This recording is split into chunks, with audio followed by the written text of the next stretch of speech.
Basic Spanish with Josh Sanderson. Hola, ¿qué tal? Mi nombre es Josh y yo soy el instructor para este curso. Hi, my name is Josh and I am the instructor for this course. Welcome to the Basic Spanish course. First of all, I want to say thank you so much for choosing our course. Muchas gracias. I'm very excited that you've chosen to learn Spanish with us.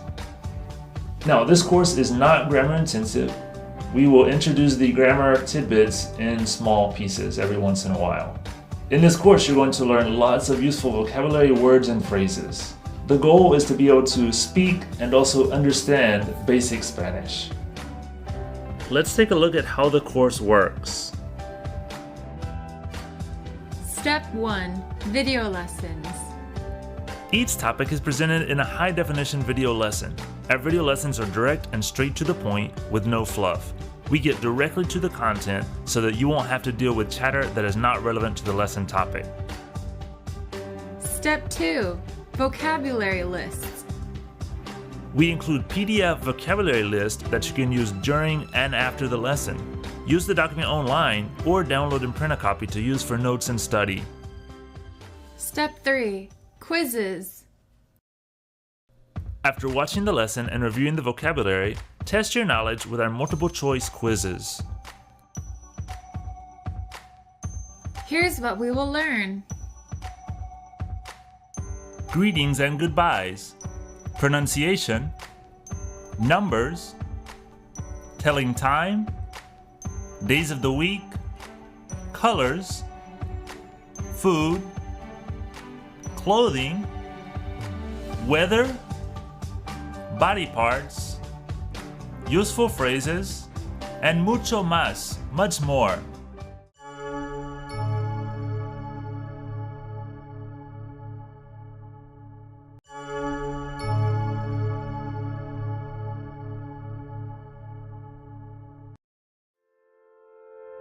Greetings and goodbyes. Our first phrase is in Spanish. Hola, ¿qué tal? In this lesson, we are going to learn some greetings and goodbyes in Spanish. Okay, so let's get started. Hola. Hello. Hola. Hola.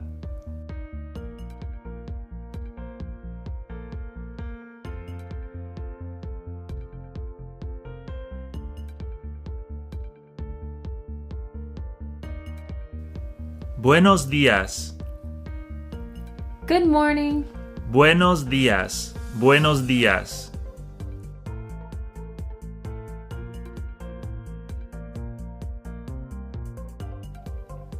Buenas tardes. Good afternoon. Buenas tardes. Buenas tardes. Buenas noches. Good night. Buenas noches. Buenas noches. ¿Qué tal? How's it going? ¿Qué tal? ¿Qué tal? ¿Qué pasa? What's happening? ¿Qué pasa? ¿Qué pasa? In Spanish, we have two ways to say the word you. We have tú and usted. Tú is informal and usted is formal. We use the form tú when we're talking directly to a friend or we're talking to someone that we're very familiar with in a very informal, familiar context. We use usted when we're meeting someone for the first time, when we're speaking in a formal context, or when we're speaking with someone older.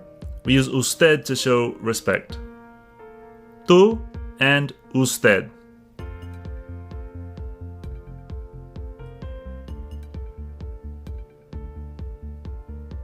First, let's look at the form tú, which is informal.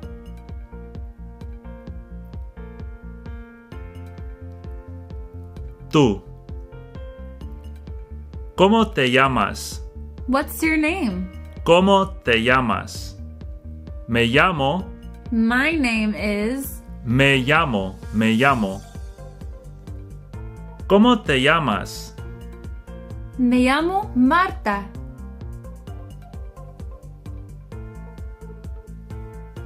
¿Cómo estás? How are you? ¿Cómo estás? If you're doing well, you can say estoy bien. I'm well. I'm good. Estoy bien. Or if you're having a bad day, estoy mal. I'm not doing well. Estoy mal. ¿Cómo estás? Estoy bien, gracias.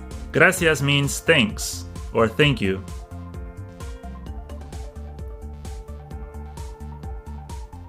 ¿De dónde eres? Where are you from? ¿De dónde eres? Soy de. I am from. Soy de. ¿De dónde eres? Soy de México.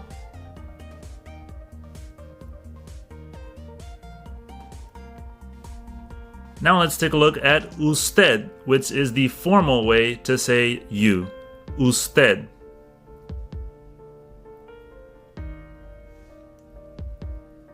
¿Cómo se llama usted? What's your name? Me llamo. My name is.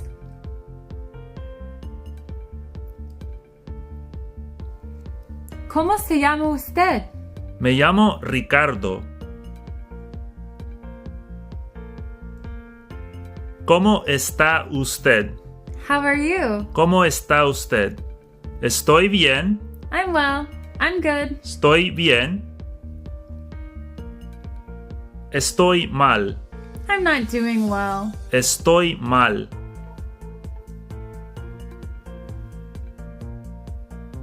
¿Cómo está usted? Bien, gracias.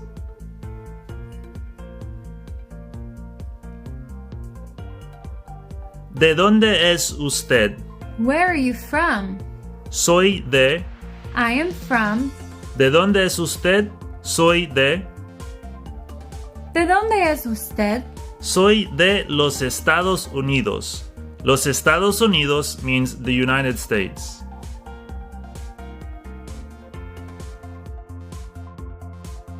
And now, let's finish up this lesson by taking a look at the goodbyes and also a few useful phrases. Mucho gusto. Nice to meet you. Mucho gusto. Mucho gusto. Igualmente.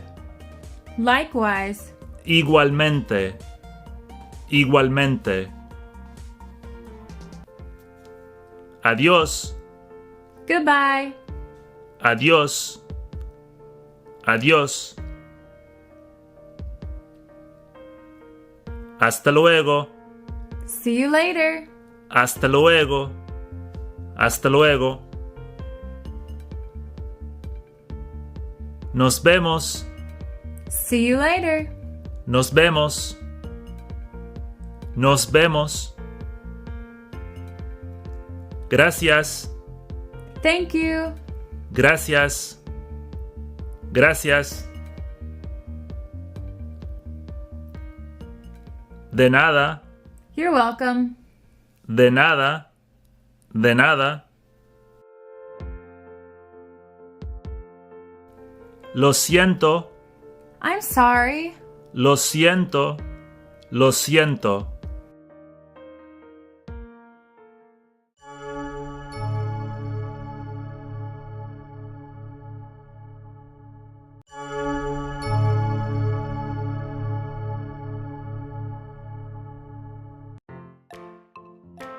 Greetings and goodbyes.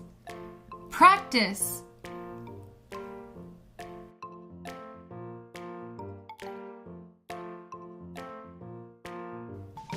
Hola! In this video, we are going to practice the greetings and goodbyes, and we're going to see 3 different conversations. Conversación 1.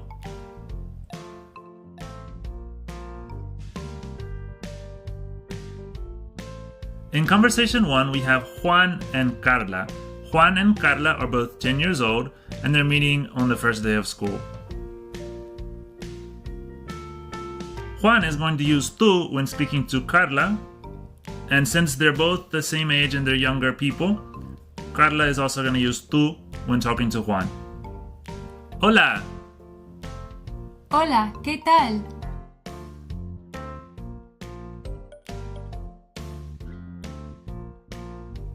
¿Cómo te llamas? Me llamo Carla.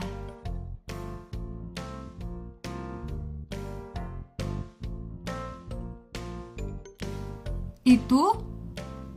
Yo soy Juan.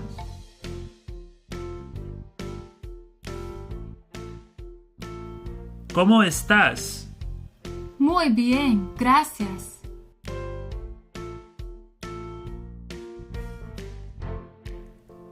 ¿De dónde eres?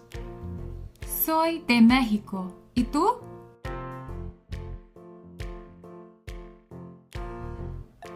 Soy de Argentina.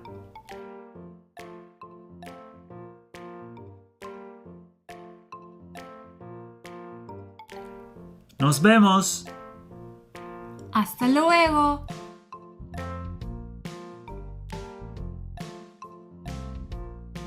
Conversación 2.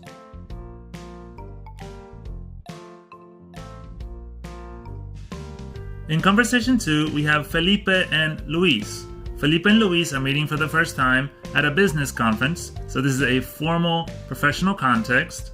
So Felipe is going to use usted when talking with Luis. And Luis is also going to use usted when talking to Felipe. Hola, buenas tardes.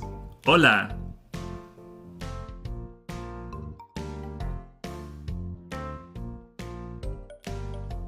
Yo soy Felipe. ¿Y usted cómo se llama?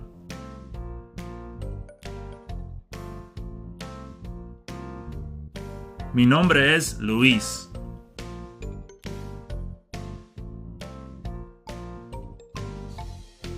Mucho gusto. Igualmente.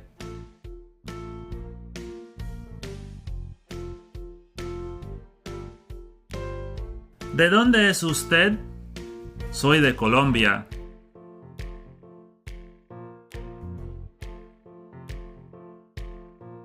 Ah, muy bien.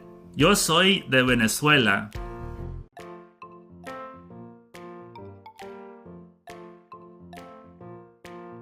Hasta luego, Luis. Nos vemos.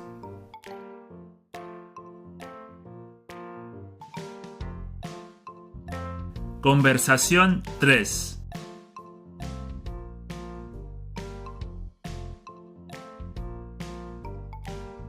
In conversation 3, we have Señora Martinez and Juan. Señora Martinez is the principal of Juan's school, and they are meeting on the first day. Señora Martinez will use tú when speaking to Juan, and Juan will use usted when speaking to Señora Martinez to show respect. Hola, buenos días. Hola.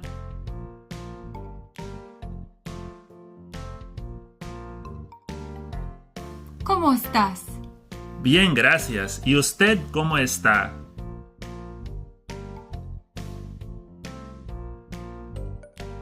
Estoy muy bien, gracias.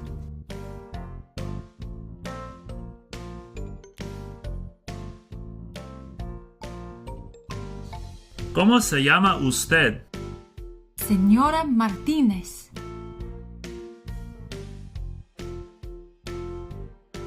¿Y tú?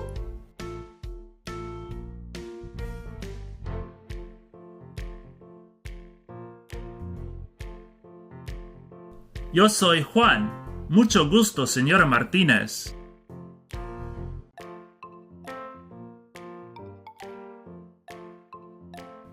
Adiós, señora Martínez. Nos vemos, Juan.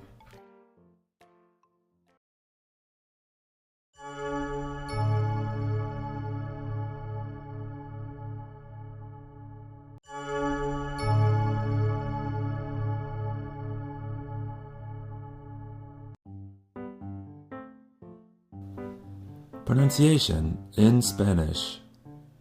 Vowels. Hola, ¿qué tal? Let's talk about how to pronounce vowels in Spanish. Now, the vowels we use in Spanish are the same vowels that we use in English. It's just that we're going to pronounce them a little bit different. So in Spanish we have a, E, I, O, U. Again, A, E, I, O, U. When you pronounce your vowels in Spanish, you want to make sure that your vowel sounds are very short and very tense. Very short and very tense. Vowel sounds in Spanish are much shorter than vowel sounds in English. One more time in Spanish.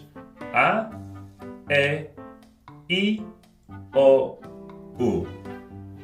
Alright, now let's take a look at some examples. Vamos a practicar. Let's practice. Grupo, grupo, grupo. Casa,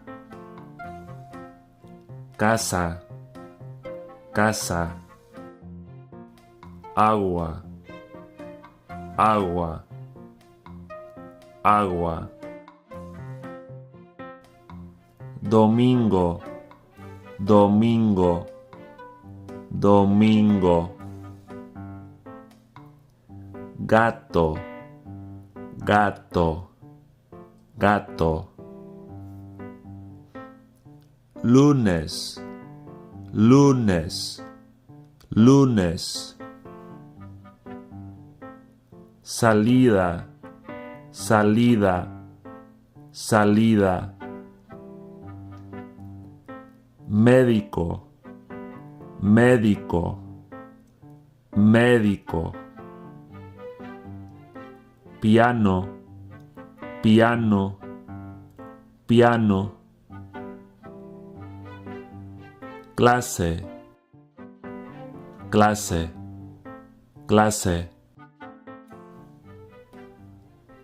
Teléfono, teléfono, teléfono. Leche, leche, leche. Chica, chica, chica. Color, color, color. Uno, uno, uno. Bailar, bailar, bailar. Ciudad, ciudad, ciudad.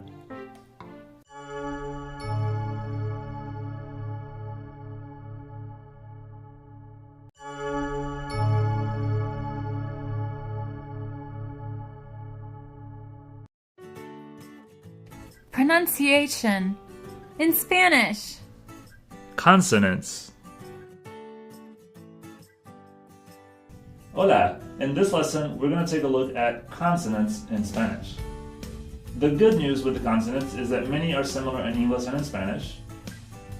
For example, the consonant F is pronounced basically the same way in Spanish and in English, so this is going to be a consonant that's going to be very easy to pronounce as you learn Spanish.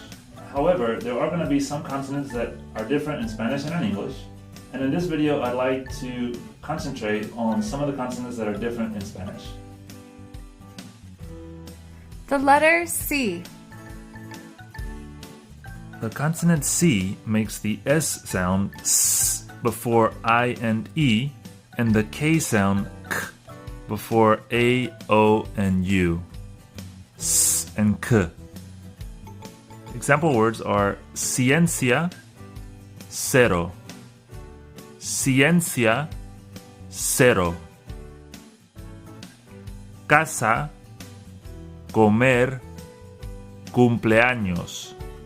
Casa, comer, cumpleaños. The letters CH. The CH makes the same sound in Spanish as it does in English. Muchacho, mucho. Muchacho, mucho. The letter G. The consonant G makes the H sound before I and E, and the G sound G before A, O, and U. Gente, gigante. In the word gigante, the first G is the H sound because it's before the I. The second G is the G sound, the G sound, because it's before an A. Gigante. Gato, gobierno, gusano. Gato, gobierno, gusano. The letter H. The letter H by itself is silent. So the letter H, when it's by itself, makes no sound. Hola, hoy. Hola, hoy. The letter J. The letter J makes the H sound. Jamón, Jorge, jugo. Jamón, Jorge, jugo. The double L. The double L sounds like a Y in English. Y.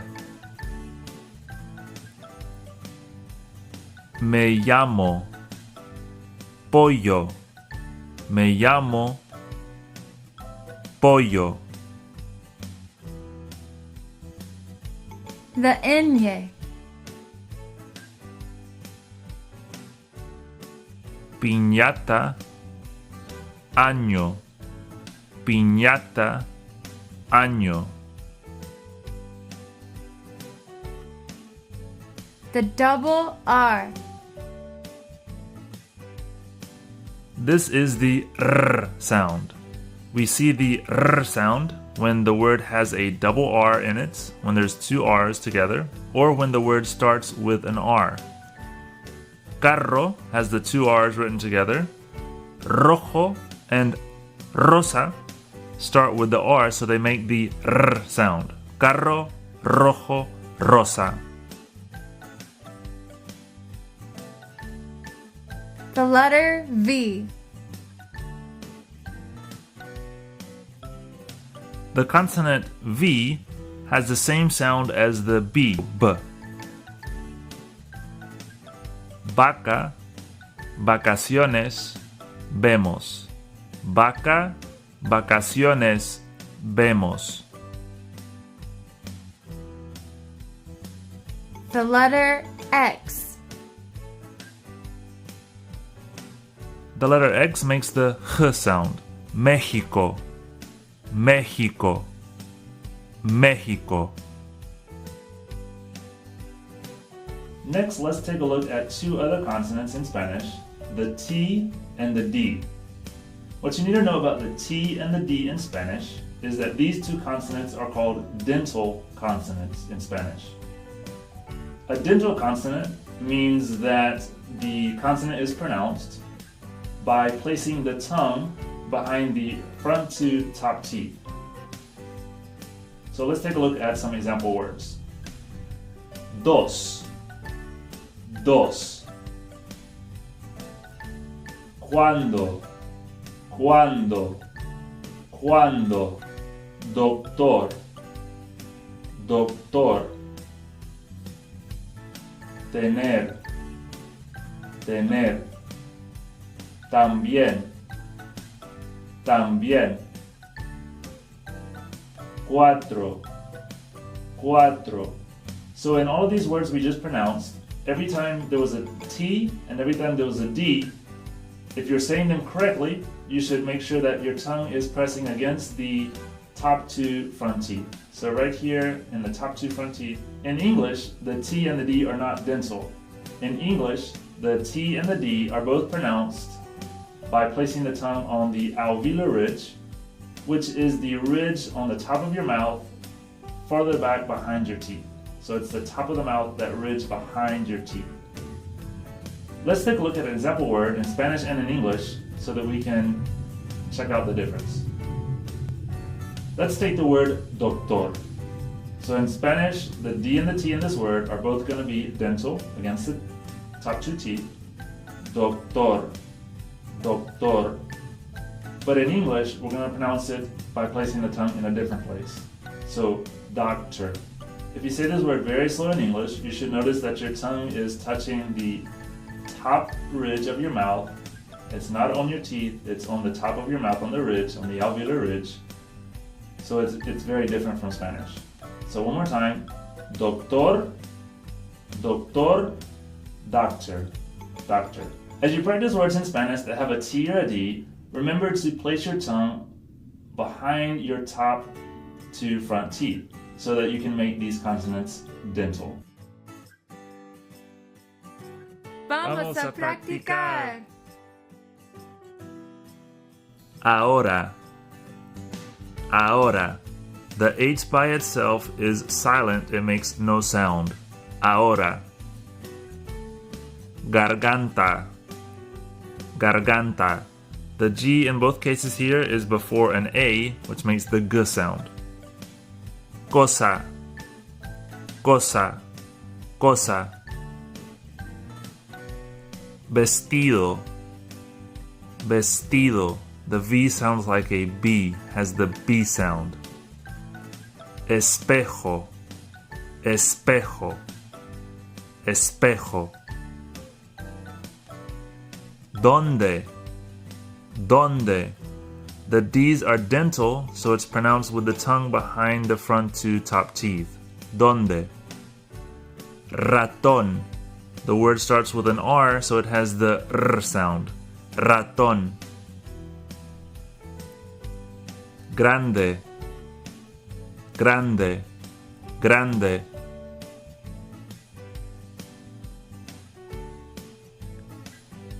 Pastillas. Pastillas. The double L has the Y sound. Pastillas. Mucho gusto. Mucho gusto. Mucho gusto.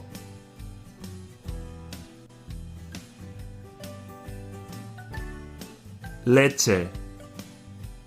Leche. Leche. Camisa. Camisa. Camisa. Hasta luego.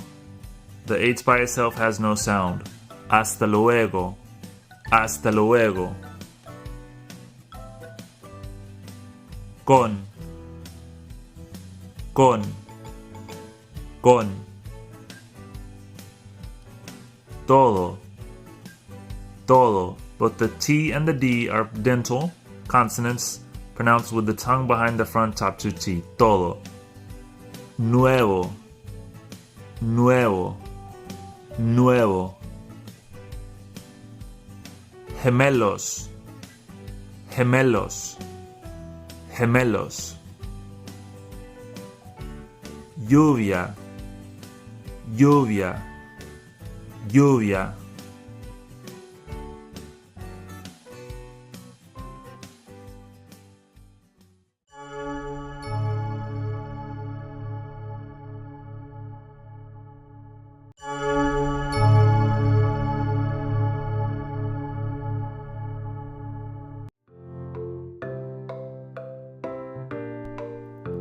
Nouns in Spanish.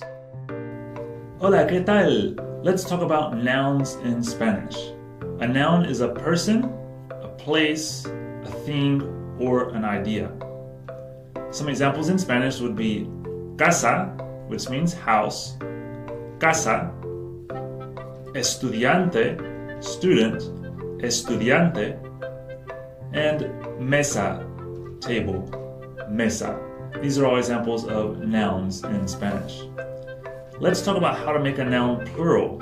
So if the noun ends in a vowel, we're simply going to add an S on the end of the noun to make it plural. So if we have the word casa, we add an S on the end and we get casas. So we go from casa to casas. So singular casa, plural casas. Now if the noun ends with a consonant, we add an ES on the end of the noun to make the plural. So if we have the word color, we add the es to get colores. So singular color, plural colores. Color, colores. Muy bien. Next, let's talk about the gender of nouns in Spanish. Gender of nouns. Every noun in Spanish has a gender. Every noun is either masculine or feminine. Sometimes it's very easy to tell which gender a noun carries. For example, let's look at the words chico and chica. The word chico means boy, and the word chica means girl. So in this case, it's very simple to tell which gender goes with which noun. The word chico, boy, is going to be a masculine noun, and the word chica, girl, is going to be a feminine noun. We also see the same thing with the words profesor and profesora. We use the word profesor for a male professor, and the word profesora for a female professor. So obviously, the profesor is going to be a masculine noun, and profesora is going to be a feminine noun. In those two cases, it was pretty easy to figure out whether the noun was masculine or feminine. But what we'll see is that it's not always so easy to tell whether the noun is masculine or feminine. So the question is, how do we tell if a noun is masculine or feminine? Let's take the noun manzana, for example. The word manzana is a noun that means apple, manzana. There's no way to tell whether the noun manzana is masculine or feminine just by looking at the apple. But there are other ways that we can figure it out. One very important thing that you'll want to do is always learn the gender as you learn the noun. So when you learn a new noun, always know which gender that noun carries. You can tell this by looking at the article that comes before the noun. If you see the article el, which means the, you'll know that it's a masculine noun. If you see the article la, which is the feminine form of the word the in Spanish, you'll know that the noun is going to be feminine. So el for masculine and la for feminine. So if we see the noun el libro, we know that el libro is a masculine noun. We know that the word libro or book is masculine because we see it carries the article el, which is masculine, before the noun. If we see the noun la casa, we know that casa, house, is a feminine noun because it carries the feminine article la. So la casa is a feminine noun. Another important tool for identifying the gender of a noun is to look at the O-A pattern. With this pattern, most nouns that end in O are going to be masculine, and most nouns that end in A are going to be feminine. For example, the noun chico ends in an O, it's masculine. The noun chica ends in an A, it's feminine. The noun libro ends in an O and it's masculine. The noun casa ends in an A and it's feminine. This pattern is very, very useful to know, and it will work probably 90 to 95% of the time. Please keep in mind, however, that there are exceptions to this pattern. Let's look at a couple of examples. The word for map in Spanish is mapa. If we go by our pattern, we would think that the word mapa would be feminine since it ends in an A. However, the word mapa is actually masculine, so it does not follow the pattern. That's why the word mapa carries the article el in front of it, so the noun is el mapa, and el mapa is a masculine noun even though it ends in an A. Another example is the word dia. The word dia means day, and it ends with an A, so we would think that it would be a feminine noun. However, this is another noun that is an exception to the pattern. It doesn't follow the pattern. So we know that el dia is a masculine noun even though it ends in A. El dia. Muy bien. Let's take a look at a few more nouns. First, we have the noun tarea, which means homework. The noun tarea is feminine, so it's going to carry the article la. So la tarea means the homework, and la tarea is a feminine noun. The noun semana means week. the word semana ends in an A, and it follows the pattern. So we know that la semana, the week, is a feminine noun. La semana. The word hombre means man, and we know that it carries the article el in front of it, so it's el hombre. So el hombre means the man, and it's a masculine noun, el hombre. The word mujer means woman, and it carries the article la. So it carries the article la. We know that it is a feminine noun. We have la mujer, the woman, la mujer. The word teléfono ends in an O, and it follows the pattern. So we know that the word for telephone, or teléfono, is a masculine noun. It's el teléfono, the telephone, and it's masculine. And finally, we have the word avión. Avión means airplane. Airplane, or avión, in Spanish carries the article el, so we know that el avión is a masculine noun. El avión. That's it for this time. Hasta luego. Bye.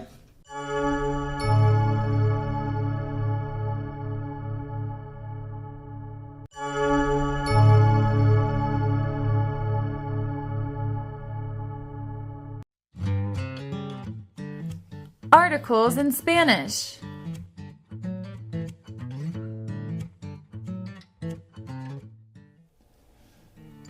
Hola amigos, let's talk about articles in Spanish. Now, an article is a word that is used to point to a noun, and it generally comes right before the noun. There are two types of articles. We have definite articles, and we have indefinite articles. Definite articles and indefinite articles. Let's look at an example of each one, and then we'll start learning and practicing both types of articles. So first, for the definite article. The definite article is very specific, and in English it translates to the word the. So for example, the book, the article is the, and the noun is book. In Spanish it would be el libro. The article is el, and the noun is book.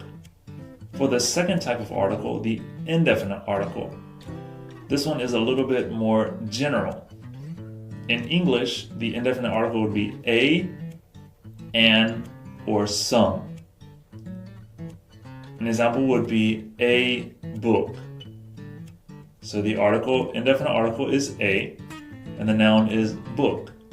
In Spanish, it would be un libro.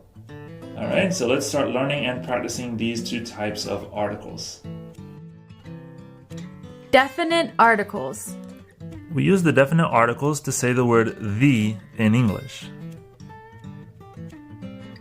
For the singular, if the noun is masculine, the definite article is el, and if the noun is feminine, the definite article is la.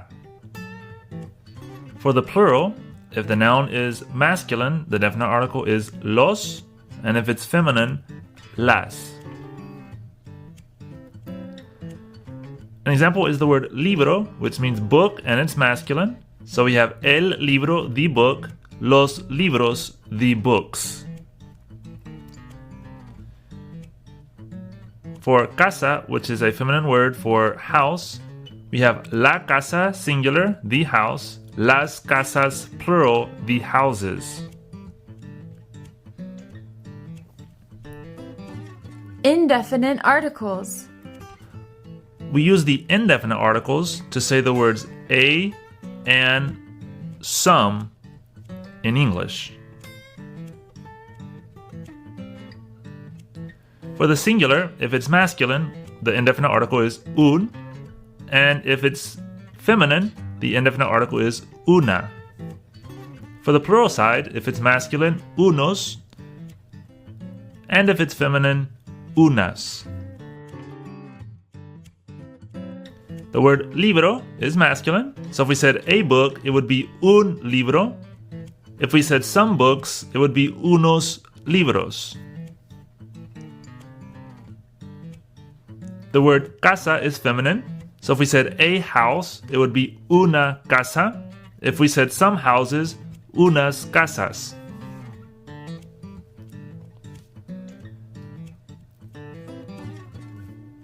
Vamos a practicar. Let's practice. We'll start with the definite article first and then the indefinite article. Mesa is a feminine noun for table. For the definite articles, la mesa, the table, las mesas, the tables. For the indefinite articles, a table is una mesa, some tables, unas mesas. Carro is a masculine noun for car. Definite articles, el carro, the car, los carros, the cars. For the indefinite articles, a car, un carro, some cars, unos carros. Mochila is a feminine noun for backpack.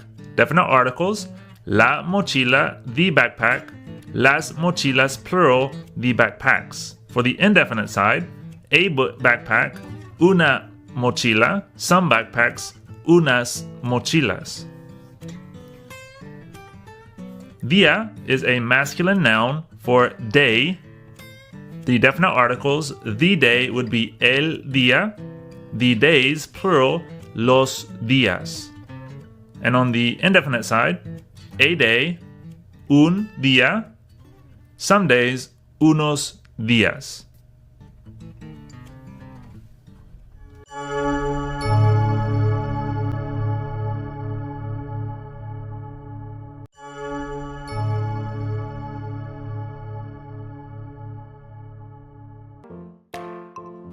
Los días de la semana. The days of the week. Hola amigos, today we are going to learn the days of the week, los días de la semana. Los días de la semana. But first we have two important tips that we need to learn. Tip number 1, the days of the week in Spanish always start with a lowercase letter unless it's the very first word of a sentence. So for example, if we say the phrase, today is Monday, hoy es lunes, the word lunes or Monday starts with a lowercase letter. Hoy es lunes. Tip number 2 is that the week in Spanish always starts on a Monday, lunes, instead of on a Sunday. So the first day of the week in Spanish is lunes, Monday, instead of Sunday. Before we start learning the days of the week, we have two important words that we need to cover. The word día and the word semana. The word día means day, día, día.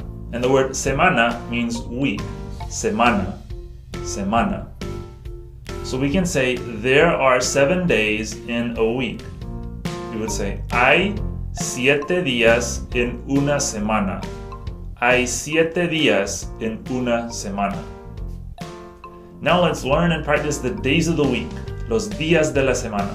Remember that we start the week in Spanish on a Monday, so our first day of the week is going to be lunes. So here we go.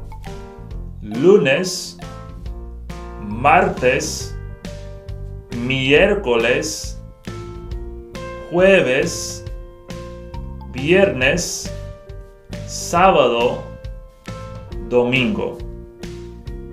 Again.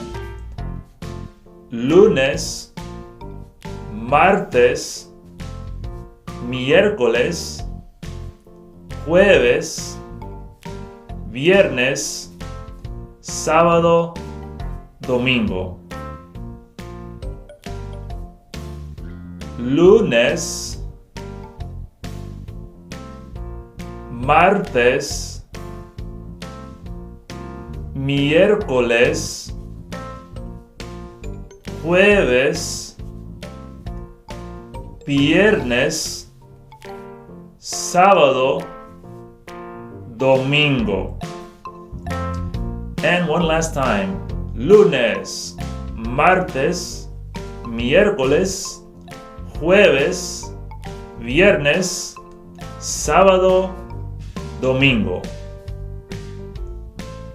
In the last section of the video, we are going to practice these días de la semana. Vamos a practicar. Let's practice. Vamos a practicar. Hoy es means today is. Hoy es. Mañana es means tomorrow is. Mañana es. Today is Monday. Hoy es lunes. Hoy es lunes. Tomorrow is Tuesday. Mañana es martes. Mañana es martes. Today is Thursday. Hoy es jueves. Hoy es jueves. Tomorrow is Friday. Mañana es viernes. Mañana es viernes. Today is Saturday. Hoy es sábado. Hoy es sábado. Tomorrow is Sunday. Mañana es domingo. Mañana es domingo. Today is Tuesday. Hoy es martes. Hoy es martes. Tomorrow is Wednesday. Mañana es miércoles. Mañana es miércoles. Hasta luego. Nos vemos.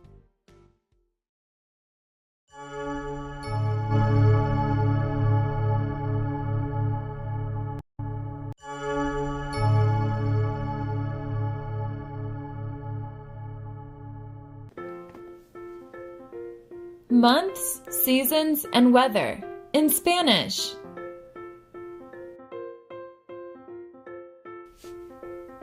Hola amigos, in this lesson we are going to learn the months of the year and also the seasons in Spanish.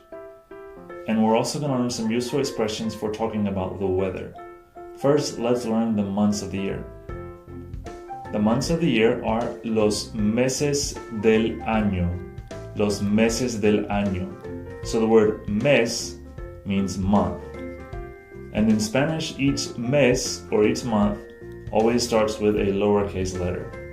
So we have enero, febrero, marzo, abril, mayo, junio, julio, agosto, septiembre, octubre, noviembre, diciembre. Again, we have enero, febrero, marzo, abril, mayo, junio, julio, agosto, septiembre, octubre, noviembre, diciembre. And one more time. Enero, febrero, marzo, abril, mayo, junio, julio, agosto, septiembre, octubre, noviembre, diciembre. Muy bien. And now let's talk about the seasons or las estaciones. Las estaciones. We have el invierno,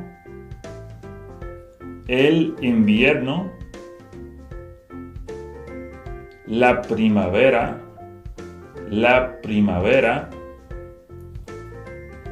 el verano,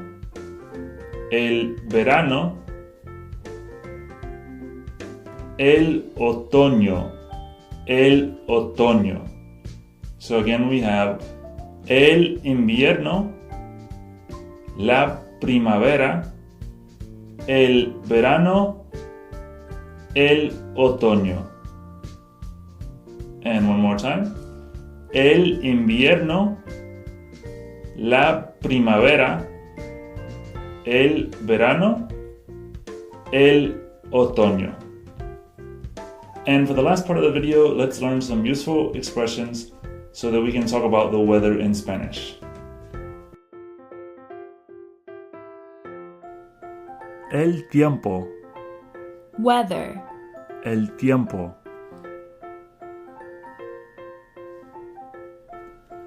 Hace buen tiempo. The weather is nice. Hace buen tiempo.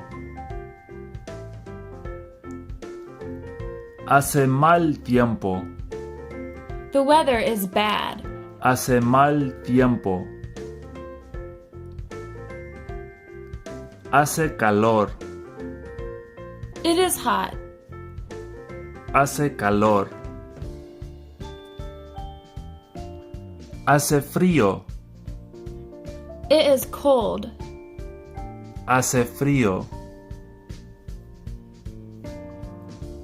Hace sol. It is sunny. Hace sol. Hace viento. It is windy. Hace viento. Está nublado. It is cloudy. Está nublado. Está lloviendo.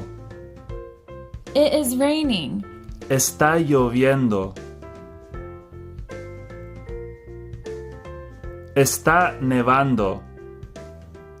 It is snowing. Está nevando.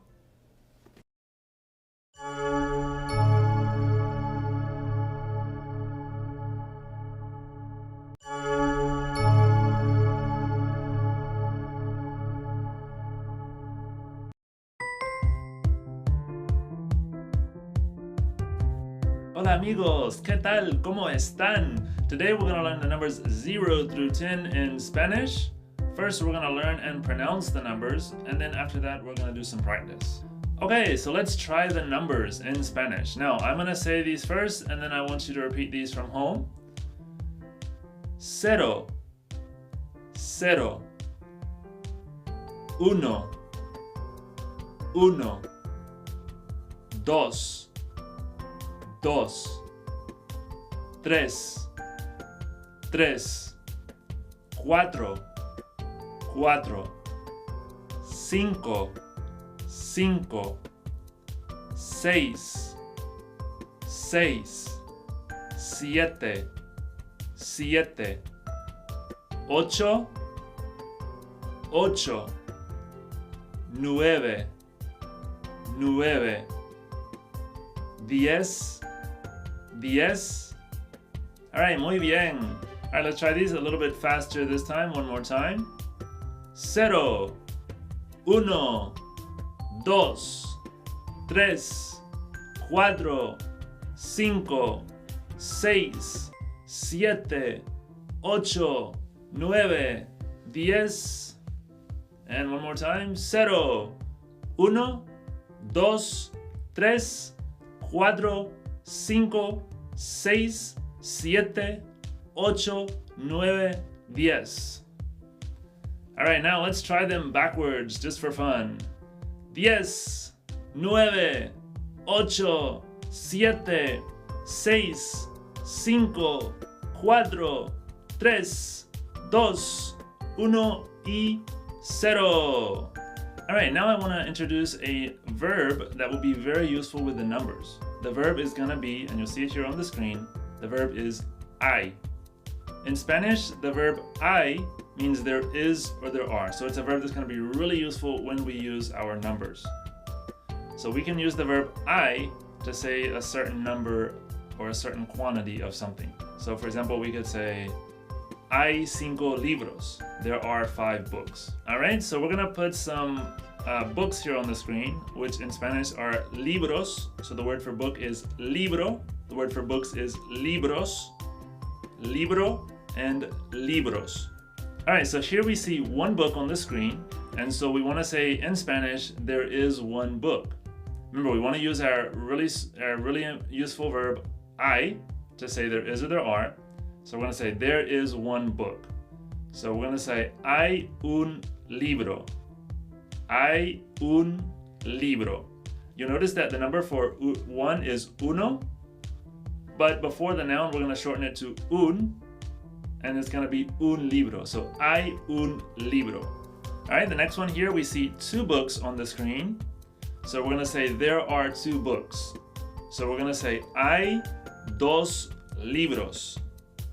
Hay dos libros. All right, I want you to try that from home with me. Repeat after me. Hay dos libros. Hay dos libros. There are 2 books. All right, next we have 3 books. We're going to say hay 3 libros. Hay 3 libros. Here we're going to jump up to 5. We want to say there are 5 books. Hay 5 libros. Hay 5 libros.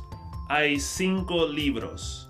And we'll do one more. Here on the screen now we see 8 books. So in Spanish we want to say there are 8 books. We're going to say hay 8 libros. Hay 8 libros. Hay 8 libros. Alright, the last part of the video, we're going to let you practice the numbers here. I'm going to put the number on the board, and I'm going to give you a couple of seconds to say the number out loud in Spanish. If you need to pause the video for a second, you can. If not, you can just go ahead and say the number, and then we'll move on to the next number. So I'm going to show you the number in digit form, and you're going to say the number aloud in Spanish. Alright, here's our first number. And that is the number uno. Uno. Here's the next number. Siete. Siete. Here's another one. Dos. Dos. The next number. Tres. Tres. Ocho. Ocho. Nueve. Nueve. Seis. Seis. Cinco. Cinco. Cuatro. Cuatro. 10. 10. Okay, amigos, now you know the numbers 0 through 10. Be sure to practice those a lot. They're going to be very, very useful. And we'll see you next time. Hasta luego. Adiós.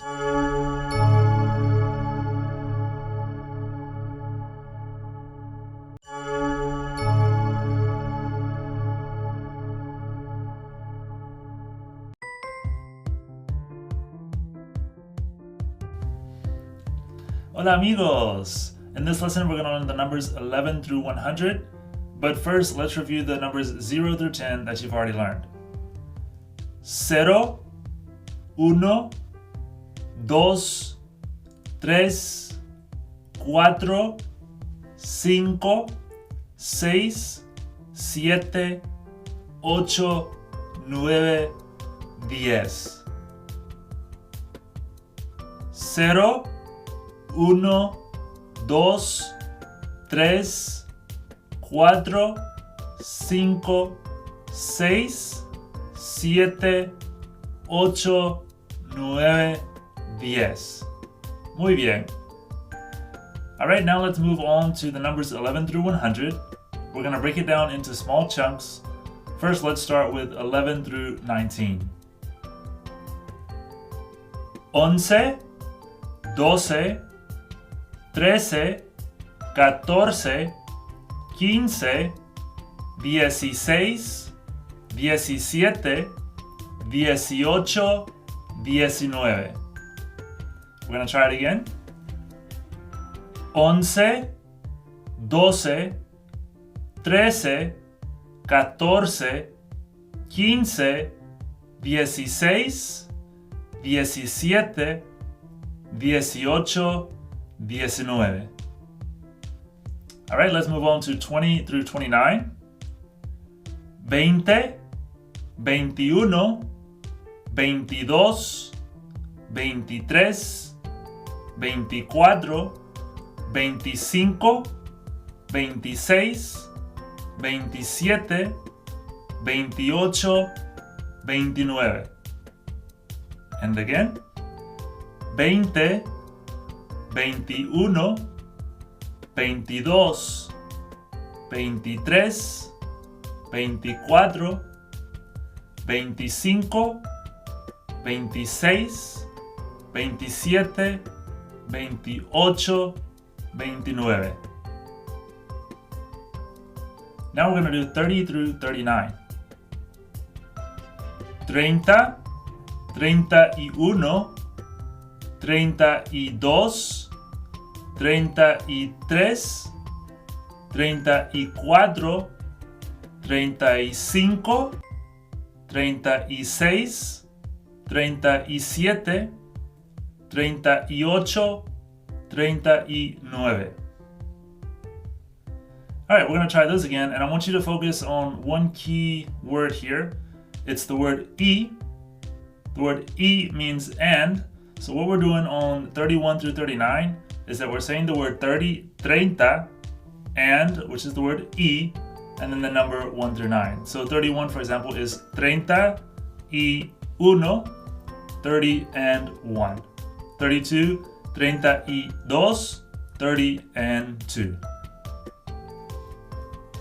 So 30, 31, 32, 33, 34, 35, 36, 37, 38, 39. Muy bien. All right, now for 40 through 49. And for 41 through 49, we're going to do the same process using the word y, which means and. So we're going to say 40 and then the number. 40 is 40, 41, 42, 43, 44, 45, 46, 47, 48, 49. Again, 40, 41, 42, 43, 44, 45, 46, 47, 48, 49. Now let's talk about the numbers 50 through 99. What's going to happen with these numbers is that they're going to follow the same pattern that we saw with the 30s and the 40s. So once you learn the base number, the 30, the 40, the 50, the 60, 70, 80, and the 90, the middle numbers from 31 to 39, from 41 to 49, etc., those are going to follow the same pattern. So you're going to say the base number, E, which is and then the other number. All right, so 50 is going to be 50, 51, 52, 53, 54, 55, 56, 57, 58, 59. The same pattern for 60. The number for 60 is 60, 60. So to do those numbers 61 through 69, you would follow the same pattern. For 70, the number is 70, 70. For 80, the number is 80, 80. For 90, the number is 90, 90. So if we wanted to say 94, we would say 94. If we wanted to say 87, we would say 87. If we wanted to say 62, 62. If we wanted to say 88, 88. One more number is the number 100. The number 100 is 100. Now, there's two different forms for the number 100. We have the word 100, which is used for counting, and it's also used before nouns. And we have the word ciento, which is used for counting above 100. So let's focus on the word 100 first. So we use 100 when we count. We say 98, 99, 100. That's the first use. The second use for the word 100 is before a noun. So let's say, for example, we wanted to say 100 books. Remember last time we said the word for books would be libros? So if we wanted to say 100 books, we would say 100 libros. 100 libros. 100 libros. So that's the second use for the word 100. The other word was ciento. We use ciento when we count above 100. So for example, if we said 101, it would be 101. 102, 102. 103, 103. All right, so ciento is used for counting above 100. Now let's count by tens to practice our base numbers. So we have 10, 20, 30, 40, 50, 60, 70, 80, 90, 100. 10, 20, 30, 40, 50, 60, 70, 80, 90, 100. And one last time. 10, 20, 30, 40, 50, 60, 70, 80, 90, 100. Alright, that's it for this time, amigos. Nos vemos. Hasta luego. Bye.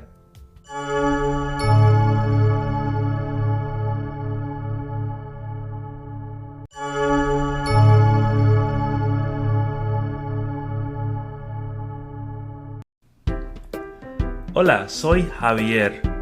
Today we are going with Javier to the supermarket. But first, we need to learn a very important word. Voy. The word voy means I go or I'm going. Voy. Voy. Voy al supermercado. I'm going to the supermarket. Voy al supermercado. Voy a comprar. I'm going to buy. Voy a comprar pastel. The word pastel means cake. Voy a comprar 2 pasteles. Voy a comprar 2 pasteles. Manzana. The word manzana means apple. Voy a comprar 4 manzanas. Voy a comprar 4 manzanas. Zanahoria. The word zanahoria means carrot. Voy a comprar 8 zanahorias. Voy a comprar 8 zanahorias. Galleta. The word galleta means cookie. Voy a comprar 9 galletas. Voy a comprar 9 galletas. Piña. The word piña means pineapple. Voy a comprar 6 piñas. Voy a comprar 6 piñas. Fresa. The word fresa means strawberry. Voy a comprar 7 fresas. Voy a comprar 7 fresas. Flor. The word flor means flower. Voy a comprar 5 flores. Voy a comprar 5 flores. Regalo. The word regalo means gift. Voy a comprar 3 regalos. Voy a comprar 3 regalos.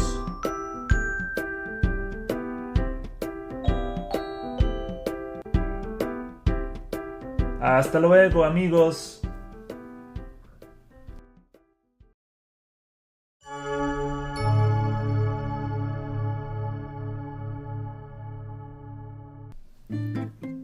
Telling time in Spanish.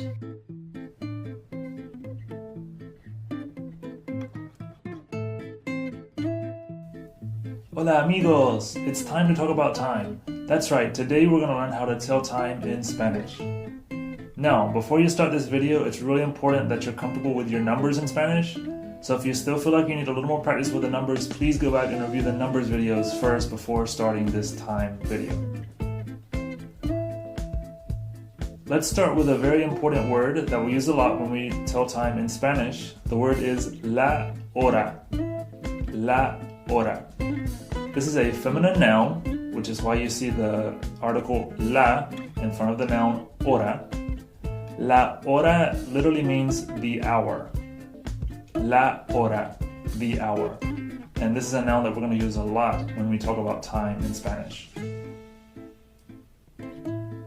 To ask what time it is, we're going to say ¿Qué hora es? ¿Qué hora es? ¿Qué hora es? ¿Qué hora es literally means what hour is it? So what you'll notice about Spanish time is that when we ask ¿Qué hora es?, we're literally saying what hour is it? And then we're going to respond by saying it's the so-and-so hour. So if it's 5 o'clock, we're going to say what hour is it? And we'll say it's the 5 hour, or it's the 5th hour, or it's hour 5. So we'll say son las 5. It's the 5th hour, or it's the 5 hour. Okay, let's get started. Telling time on the hour. It's 1 o'clock. Es la una. Here we're using the word es because es is singular, meaning there's only one, and we only have 1 hour, 1 o'clock, so we say es la una. It's 2 o'clock. Son las dos. Here we use son instead of es because son is plural, meaning there's more than one. Now we have 2 hours, so we have to make it plural. Son las dos.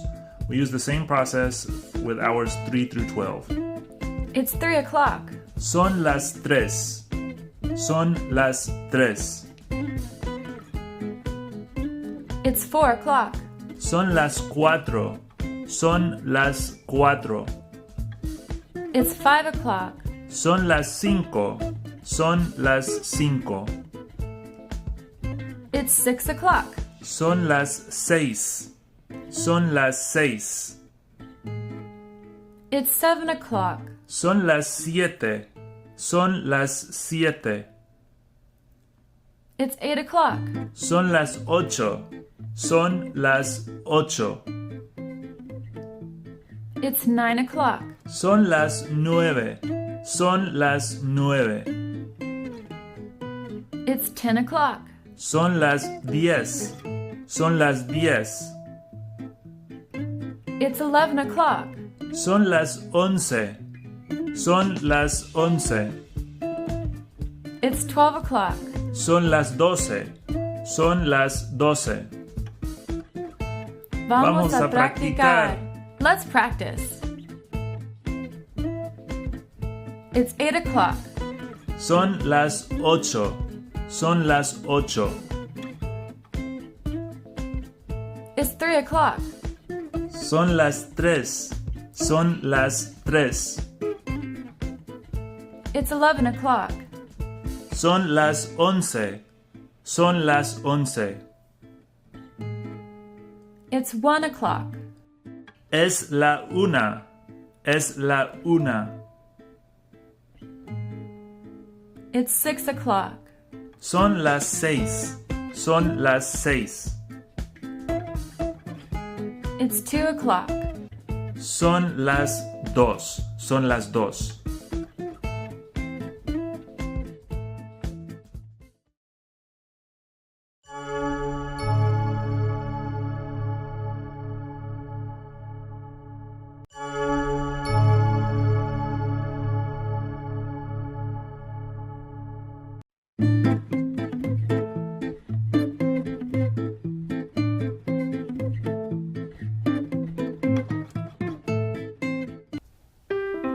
Hola amigos! In the last video you learned to tell time on the hour. Es la una, son las dos, son las tres, etc.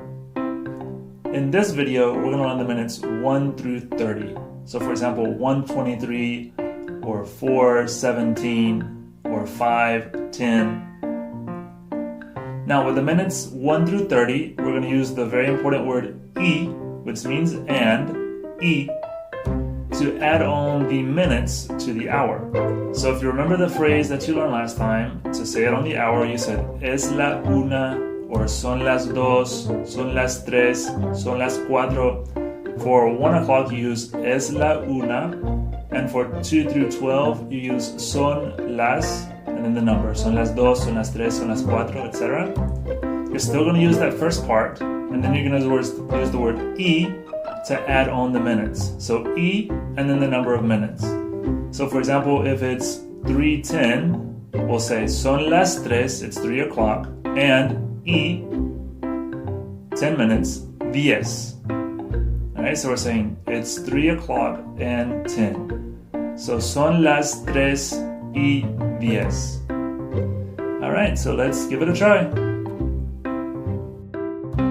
Minutes 1 through 30. It's 1:20. Es la 1:20. Es la 1:20. It's 2:26. Son las 2:26. Son las 2:26. It's 11:05. Son las 11:05. Son las 11:05. It's 4:10. Son las 4:10. Son las 4:10. It's 12:09. Son las 12:09. Son las 12:09. When we have a quarter of an hour, we will use y cuarto, which means and a quarter, or we could also say y quince. It's 7:15. Son las 7:15, or son las 7:15. For half an hour, we'll say y media. Y media. It's 6:30. Son las 6:30. Son las 6:30. Vamos a practicar. Let's practice. It's 2:28. Son las 2:28. Son las 2:28. It's 11:15. Son las 11:15. Or son las 11:15. It's 1:13. Es la 1:13. Es la 1:13. It's 9:07. Son las 9:07. Son las 9:07. It's 1:30. Es la 1:30. Es la 1:30. It's 8:22. Son las 8:22. Son las 8:22. It's 4:03. Son las 4:03. Son las 4:03.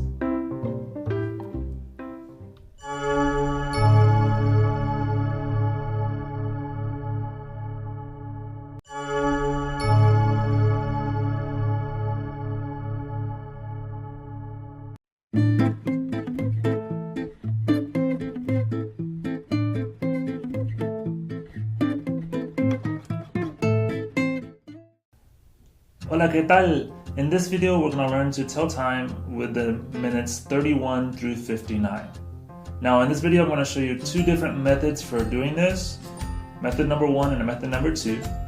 Method number 1 is the textbook method, the method that you'll see in most textbooks. And with method number 1, you're going to go up to the next hour and then subtract the minutes back off of that. So for example, if we had 3:40, we would say it's 4 o'clock minus 20 minutes. So son las 4 menos 20. We're using the word menos to subtract. Menos means less or minus. And then method number 2, which is also very useful, we're going to say the hour and then use the word y, which means and, to just add on the minutes. So for example, 3:40, son las 3:40. After you learn these two methods, you can choose the one that works best for you, see which one is easier for you, method 1 or method 2, and you can kind of find the method that works for you and stick with that method. But in the video, we are going to practice both ways, just so you have an idea for how it works. Okay, let's give these a try. Minutes 31 through 59.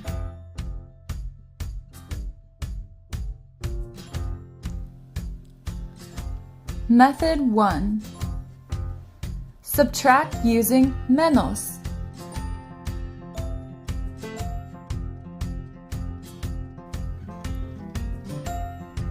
Menos equals less or minus.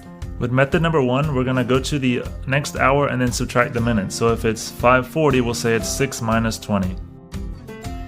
For example, 4:50. We're going to say it's 5 o'clock minus 10 minutes. It's 4:50. Son las 5 menos 10. So we go up to 5, we say son las 5, and then we say minus 10, menos 10. It's 9:46. We're going to go up and say it's 10 o'clock, and then we'll go back down and subtract 14 minutes from 10 o'clock. It's 9:46. Son las 10 menos 14. 10 o'clock minus 14. Method 2. Say the number directly using E.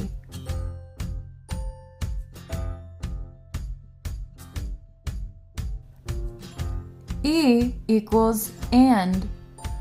With this method, we're going to go to the hour and then add on the minutes using E. So if it's 3:40, we'll say 3 o'clock and 40 minutes. For example, it's 3:38. We're going to say it's 3 o'clock and or plus 38 minutes. It's 3:38. Son las 3:38. Son las 3:38. It's 8:51. For 8:51, we're going to say it's 8 o'clock and 51 minutes. It's 8:51. Son las 8:51. Son las 8:51. Vamos a practicar. Let's practice. It's 9:35. Son las 10 menos 25. Or son las 9:35. It's 11:47. Son las 12 menos 13. Or son las 11:47. It's 1:53. Son las 2 menos 7. Or es la 1:53. It's 3:41. Son las 4 menos 19. Or son las 3:41. It's 5:52. Son las 6 menos 8. Or son las 5:52. It's 8:38. Method 1. Son las 9 menos 22. Method 2. Son las 8:38.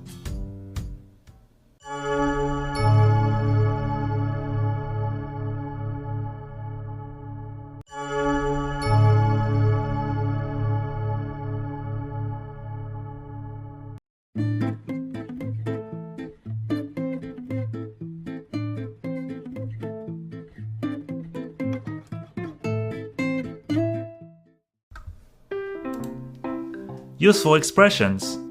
And practice. We're going to learn how to say AM and PM. For AM, it's going to be de la mañana, which literally means of the morning. De la mañana. It's 6 a.m. Son las 6 de la mañana. Son las 6 de la mañana. It's 1:30 a.m. Es la 1:30 de la mañana. So it's 1:30 in the morning. For PM, we have two different ways. We have de la tarde, which we use in the afternoon, and we have de la noche, which we use at night.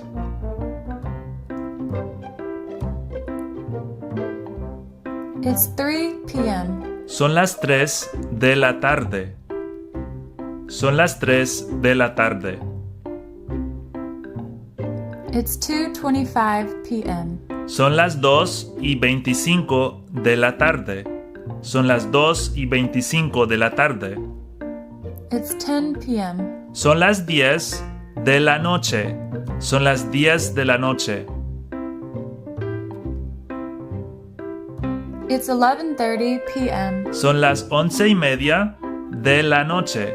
Son las 11:30 de la noche.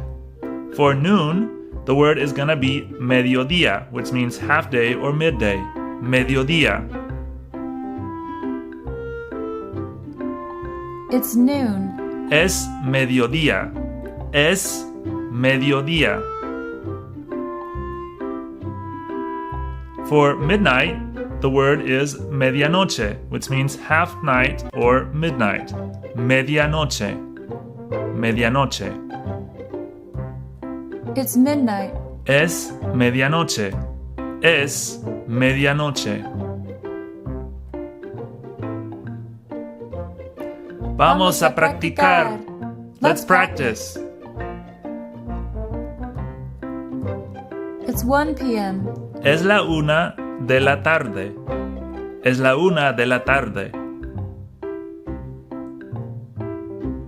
It's 8:10 a.m. Son las 8:10 de la mañana. Son las 8:10 de la mañana. It's 11:40 p.m. Son las 11:40 de la noche.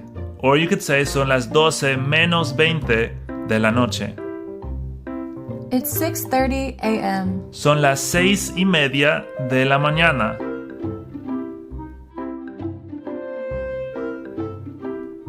It's 10:05 p.m. Son las 10:05 de la noche. It's 9:50 a.m. Son las 9:50 de la mañana. Or you could say son las 10 menos 10 de la mañana. It's 2:25 p.m. Son las 2:25 de la tarde.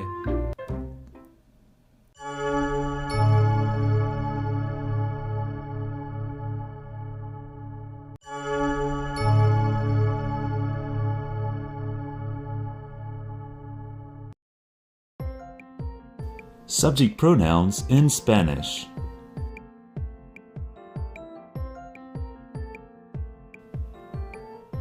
Subject pronouns are the actors of our sentences. I, you, he, she, we, they, you all, etc. Now in Spanish there's two ways to say you. There's tú and there's usted. Tú is the informal way. You would use this if you're talking to a friend, a family member, a pet, someone familiar. And usted is the formal way. So if you're talking to your boss, to an older person, to someone you just met for the first time, usted. The first subject pronoun is yo. Yo means I. Yo. Tú means you, and it's informal. Again, so if you're speaking with a friend, someone you're familiar with, tú. Usted is the formal way to say you. So if you're speaking to your boss, to someone older, you want to show respect, or you're talking to someone for the first time. Él means he. Él. Él.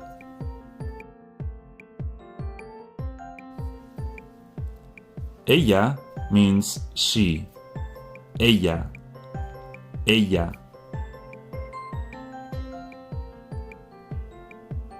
Nosotros means we. Nosotros. Nosotros. Vosotros is a subject pronoun that means you all, and this one is used mostly in Spain, so we're not going to focus on this one as much since we're focusing more on Latin American Spanish in this course. Ellos means they. Ellos. We use ellos when the group is either all male or when the group is a combination of males and females. Ellas means they when the group is all female.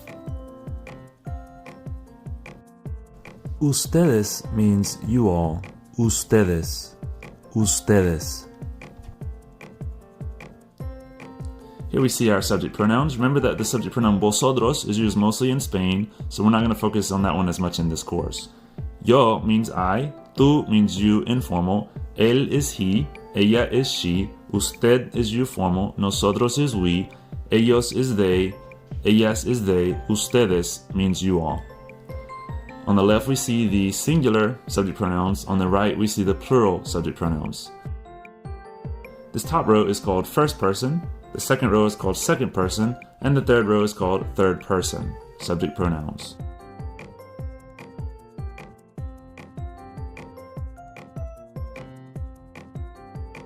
Unlike English, Spanish subject pronouns are not required, they are optional. If we want to say yo soy inteligente, I am intelligent, the subject pronoun is yo, I, but in Spanish it's optional because the yo part here, the subject pronoun is built into the verb. So soy means I am, so the yo part is optional. We could just simply say soy inteligente. So you could say it either way, yo soy inteligente or soy inteligente. If I'm making several sentences about myself in a row, and I keep saying the word yo in every single sentence, it's going to sound very unnatural. Tú eres inteligente. You are intelligent. This is the informal way of saying you. Tú eres inteligente.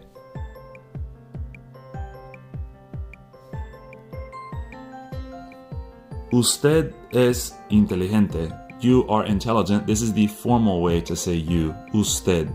Usted es inteligente.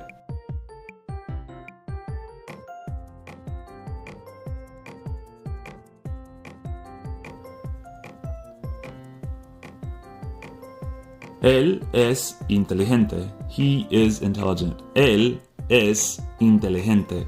Él es inteligente. Ella es inteligente. She is intelligent. Ella es inteligente.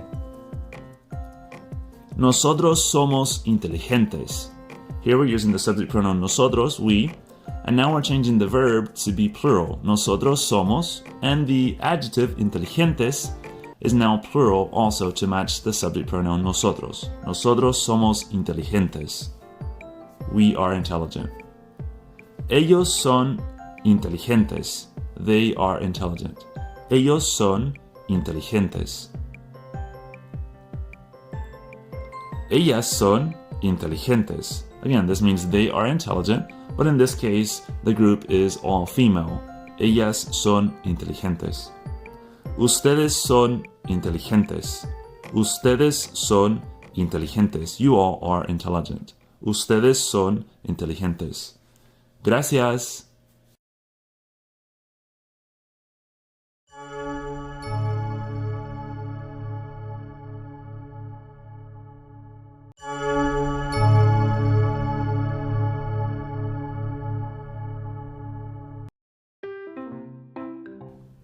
The verb tener. Tener means to have. Tengo means I have. Tengo is one form of the verb tener. Tener has several different forms. Tengo means I have. Tienes means you have. Tiene means he, she, it, or usted has. Tenemos means we have. Tienen means you all or they have. But today we just want to focus mainly on the form tengo, which means I have. Using tengo to talk about things you own. Tengo un carro. I have a car. Tengo un carro. Tengo un carro rojo. I have a red car. Tengo un carro rojo. Tengo un libro. I have a book. Tengo un libro. Tengo un libro interesante. I have an interesting book. Tengo un libro interesante.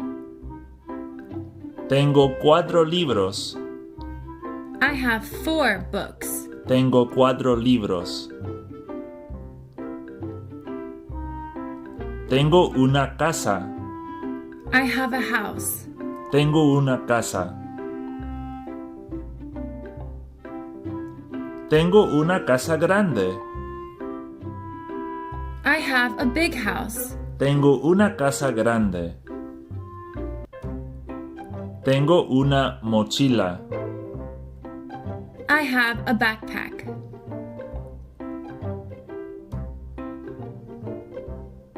Other expressions using tengo. We can use the phrase tengo años to say how old I am. I am years old. For example, tengo 25 años. I am 25 years old. Tengo 34 años. I am 34 years old. Tengo 52 años. I am 52 years old. Tengo hambre. I'm hungry. Tengo hambre. Tengo calor. I'm hot. Tengo calor. Tengo sed. I'm thirsty. Tengo sed. Once again, the verb tener has several different forms. Tengo means I have, but you can also substitute in the other forms of tener if you want to use a different person or a different subject. Tienes means you have. Tiene means he, she, it, or usted has. Tenemos means we have. And tienen means you all or they have.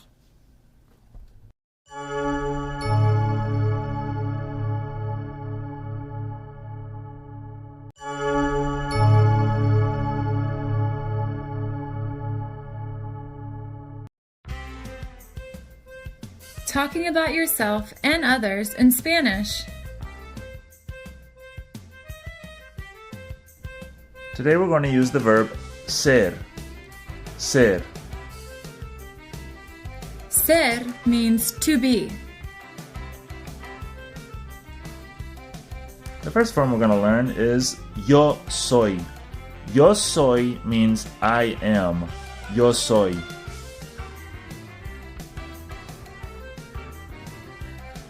Tú eres means you are. Tú eres. Tú eres. Usted, él, or ella. For these, we will use the form es. Usted es, él es, ella es. Nosotros somos means we are. Nosotros somos. Ustedes, ellos, ellas. The form for these three is the word son. Ustedes son, ellos son, ellas son. Today, let's first focus on the form yo soy, which means I am. And the yo part is optional because the soy already has the I am built in, so we can just say soy. I am.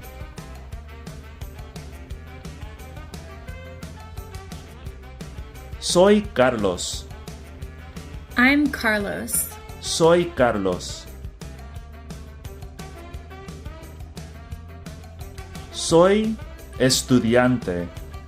I am a student. Soy estudiante. Soy inteligente. I am smart. Soy inteligente. Soy alto. I am tall. Soy alta. I am tall. For this one, we're changing from the masculine form alto to the feminine form alta. Another form of the verb ser is es, which means is. Es. La casa es grande. The house is big. La casa es grande. La clase es interesante. The class is interesting. La clase es interesante.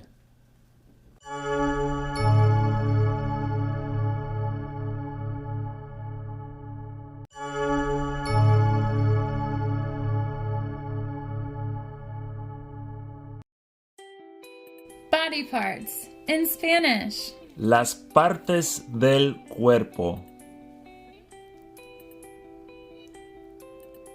El cuerpo.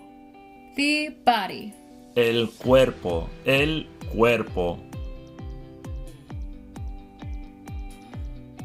La cabeza. Head. La cabeza. La cabeza. El pelo or el cabello. Hair. El pelo. El cabello.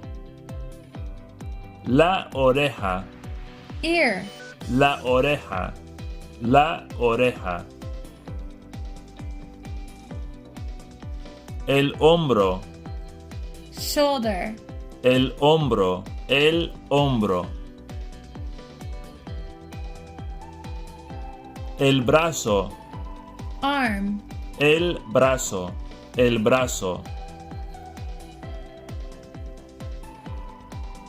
El estómago. Stomach. El estómago. El estómago. La espalda. Back. La espalda. La espalda. La cadera. Hip. La cadera. La cadera. La pierna. Leg. La pierna. La pierna. La rodilla.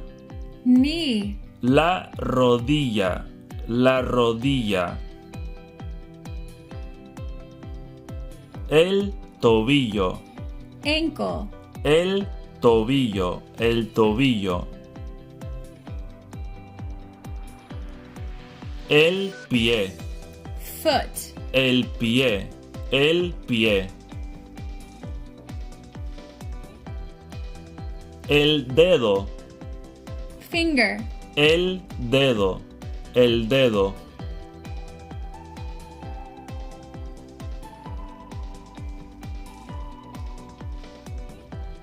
Los dedos. Fingers. Los dedos. Los dedos. La mano. Hand. La mano. La mano.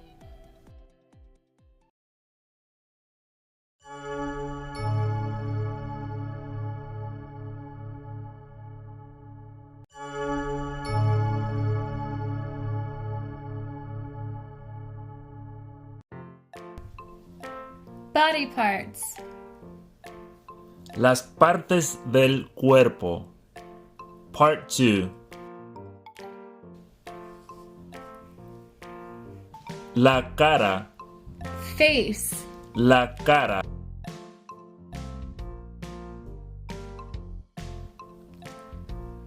Los ojos. Eyes. Los ojos. Los ojos. La nariz. Nose.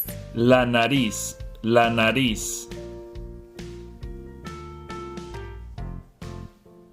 La boca. Mouth. La boca. La boca. Los labios. Lips. Los labios. Los labios. Los dientes. Teeth. Los dientes. Los dientes. La ceja. Eyebrow. La ceja. La ceja. El hígado. Liver. El hígado. El hígado. Los pulmones. Lungs.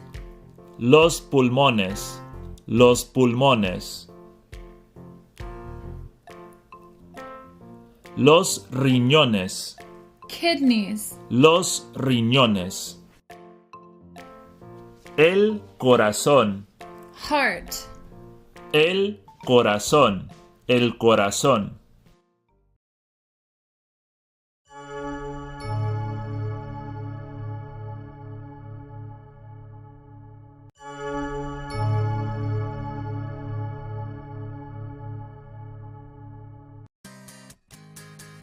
Medical terms. In Spanish.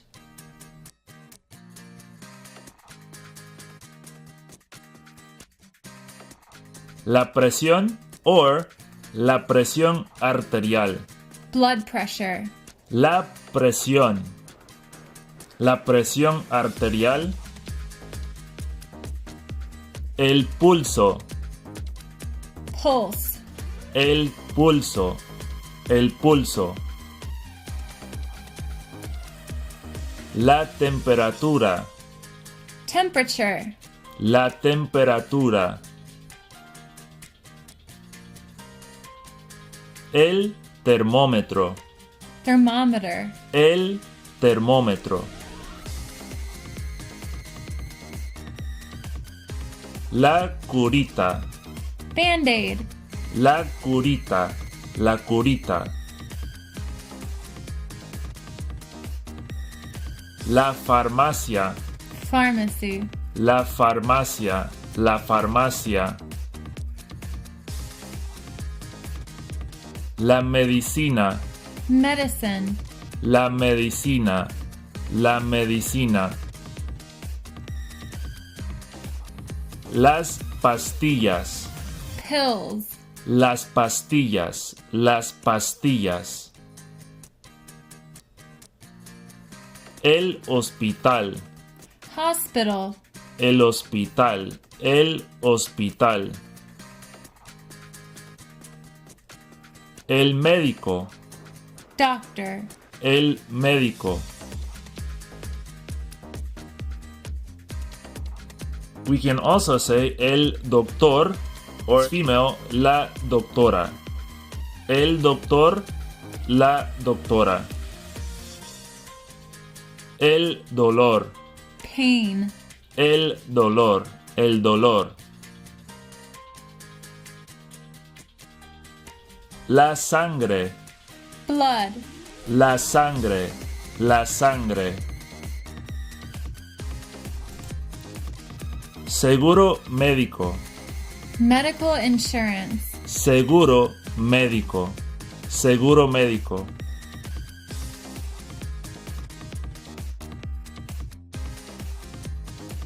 Me duele plus the body part.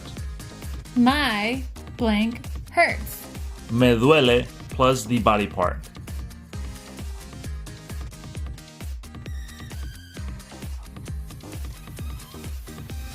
Me duele el estómago.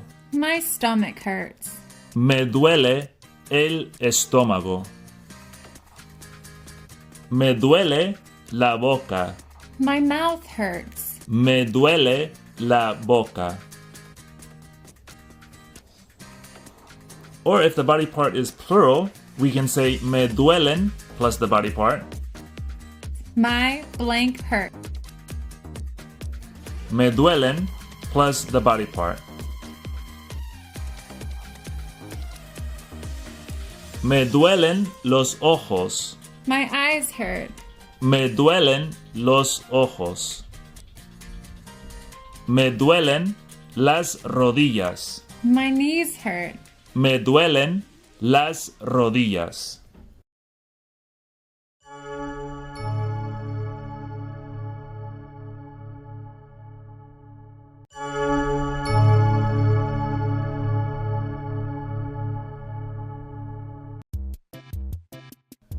Colors in Spanish.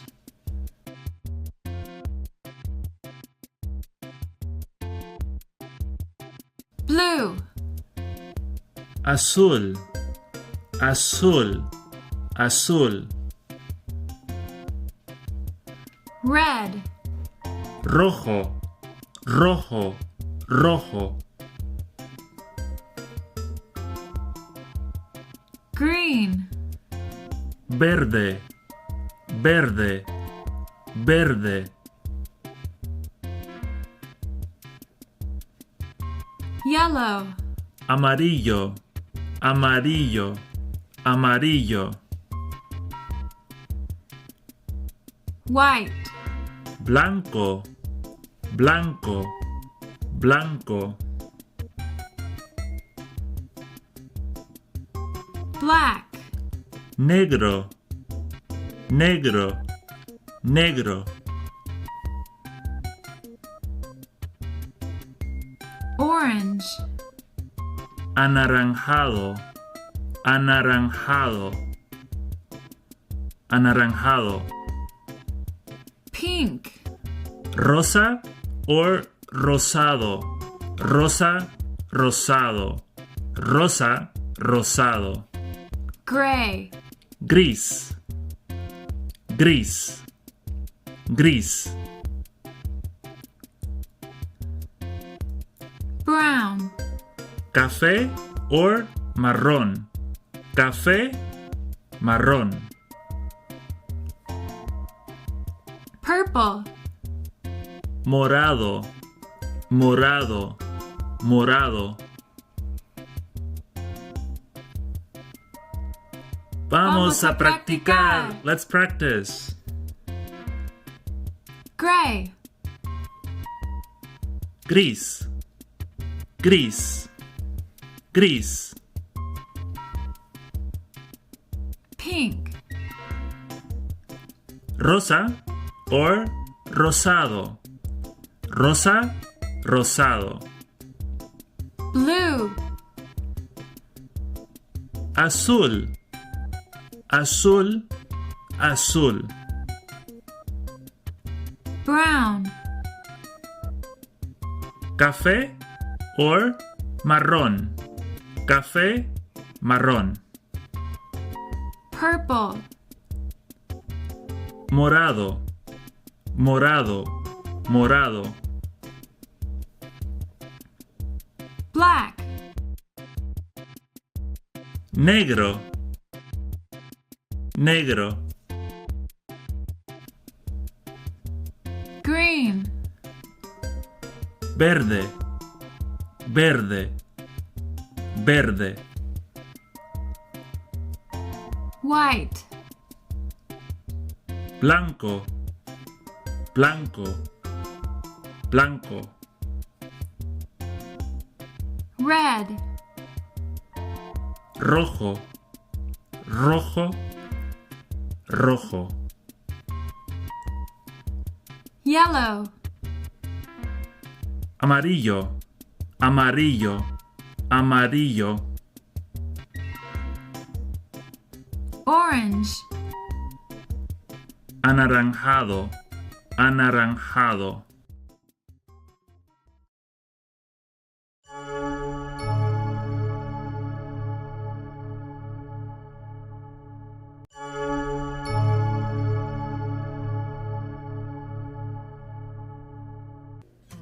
Clothing. In Spanish. La ropa. Today we're going to learn some words to talk about items of clothing in Spanish. Remember that all nouns in Spanish have a gender, so it's important that we learn the gender as we learn the noun. One way we can tell the gender is by looking at the article that comes before the noun. For a masculine singular noun, we have el as the article, los is the plural. For feminine, la is the singular and las is the plural. These articles mean the. La ropa, Clothing or clothes. la ropa. La corbata, Tie. la corbata.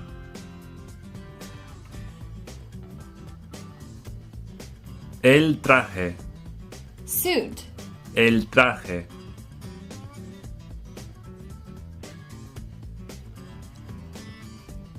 Los lentes de sol, Sunglasses.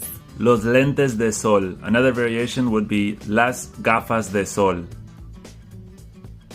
El abrigo, Coat. el abrigo, el abrigo. Las botas, Boots. las botas.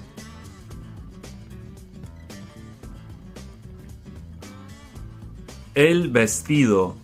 Dress. El vestido.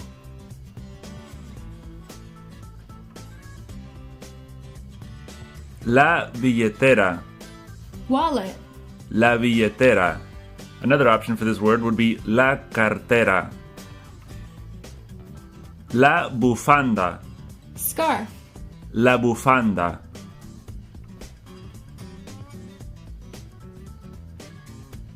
La camiseta. T-shirt. La camiseta. La camiseta. La falda. Skirt. La falda. La falda. Los calcetines. Socks. Los calcetines.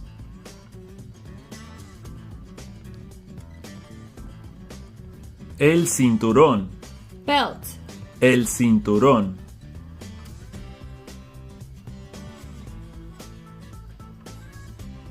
La tienda. Store. La tienda.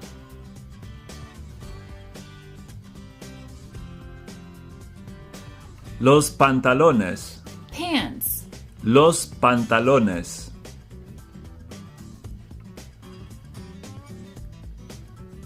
La chaqueta.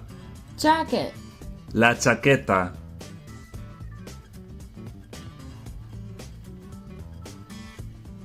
Los zapatos. Shoes. Los zapatos. Los zapatos. El traje de baño. Bathing suit. El traje de baño. El traje de baño. La bolsa. Bag or purse. La bolsa. La bolsa. El suéter. Sweater. El suéter. El paraguas. Umbrella. El paraguas. El paraguas. La camisa. Shirt. La camisa.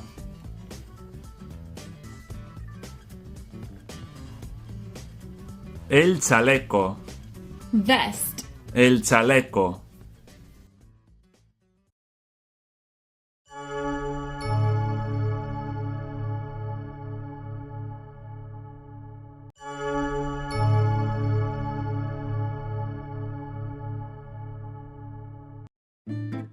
Likes and dislikes in Spanish.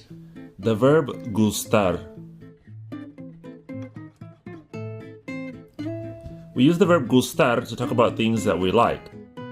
We can use the phrase me gusta plus a singular noun to say I like something. Me gusta.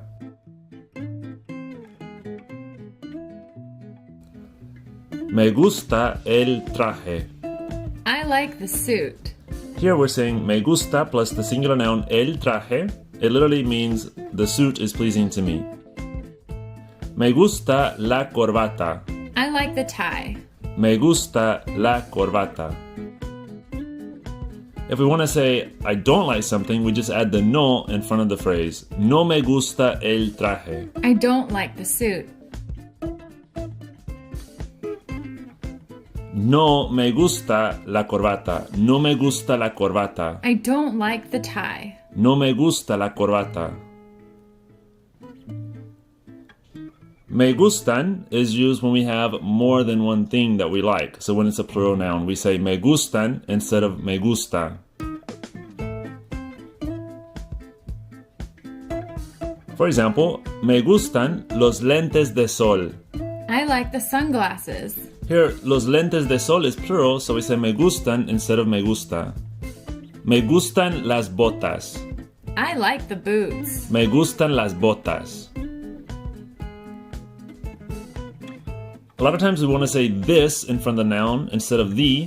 So if we want to say this, we'll say este before a masculine noun or esta before a feminine noun. Me gusta este vestido. I like this dress. Me gusta este vestido. Me gusta esta billetera. I like this wallet. Me gusta esta billetera. Me gusta esta camiseta azul. I like this blue t-shirt. Me gusta esta camiseta azul. Me gusta esta falda. I like this skirt. Me gusta esta falda. Me gusta esta tienda. I like this store. Me gusta esta tienda. Me gusta esta bolsa verde. I like this green bag. Me gusta esta bolsa verde. Me gusta este paraguas. I like this umbrella. Me gusta este paraguas. If it's plural, we want to say these instead of this. Before a masculine noun, we say estos. Before a feminine noun, we say estas. Estos and estas. Me gustan estos lentes de sol. I like these sunglasses. Me gustan estos lentes de sol. Me gustan estas botas. I like these boots. Me gustan estas botas. We can also use the me gusta phrase before an infinitive, which is a verb, to say that I like to do something.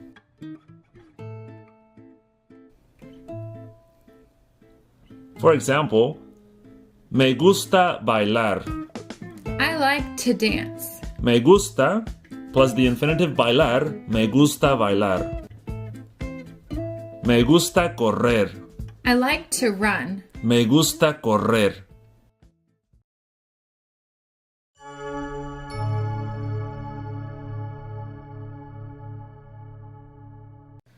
Hola amigos! Today we're going to learn a new phrase in Spanish.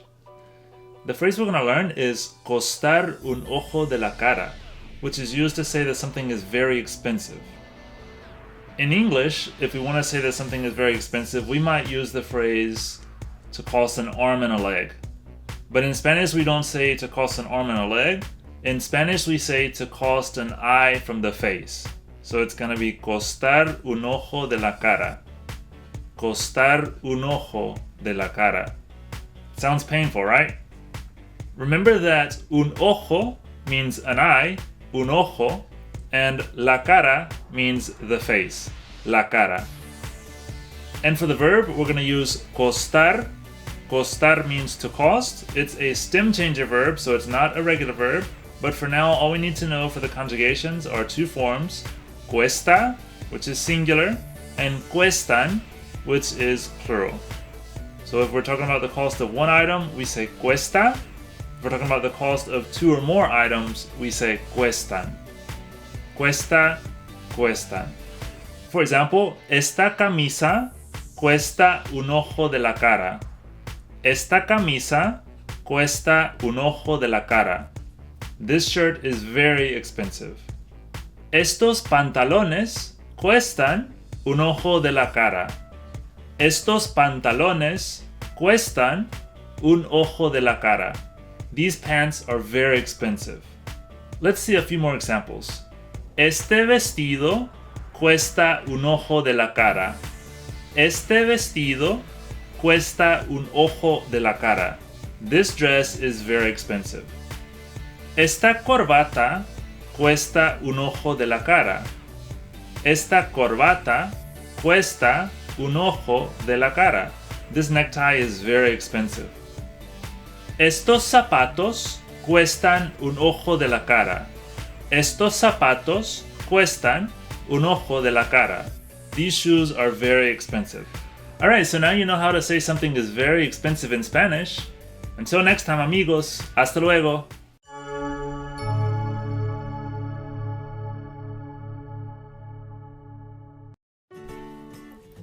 La comida. Let's learn how to talk about foods in Spanish. Part 1.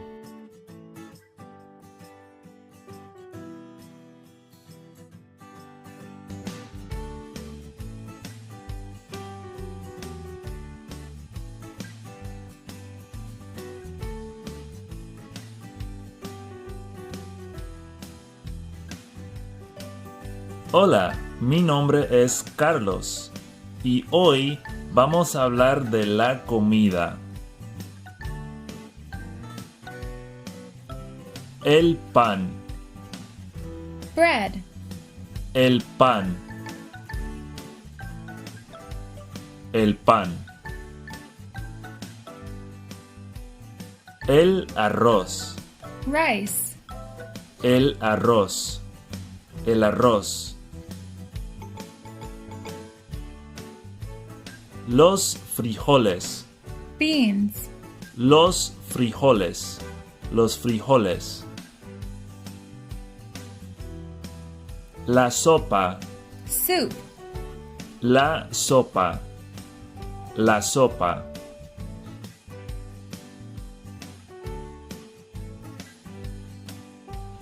La papa, potato, la papa, la papa. La ensalada, salad, la ensalada, la ensalada.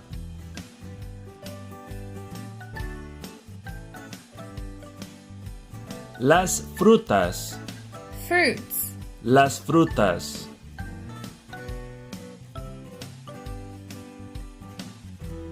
El plátano, banana, el plátano. El plátano es una fruta amarilla. La fresa, strawberry, la fresa. La fresa es una fruta roja.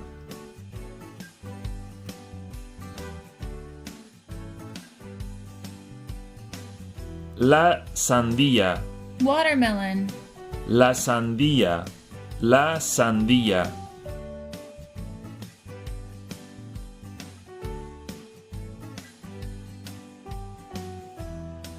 La piña, pineapple, la piña, la piña. La manzana, apple, la manzana, la manzana.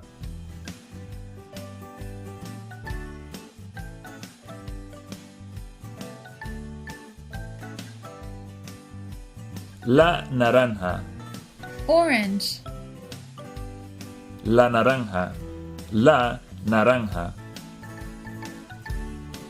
Las uvas, grapes, las uvas, las uvas. Las verduras, vegetables, las verduras.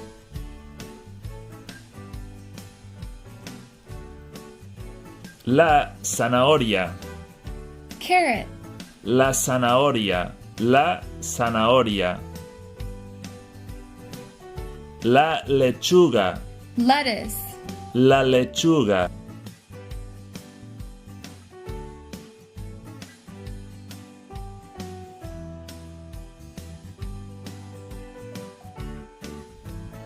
El maíz, corn, el maíz.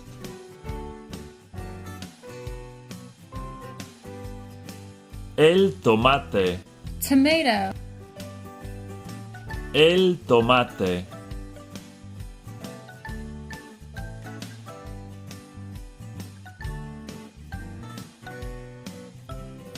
El champiñón, mushroom, el champiñón, el champiñón.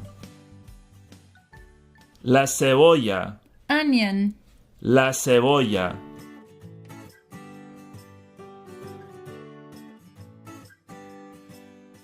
El ajo, garlic, el ajo, el ajo.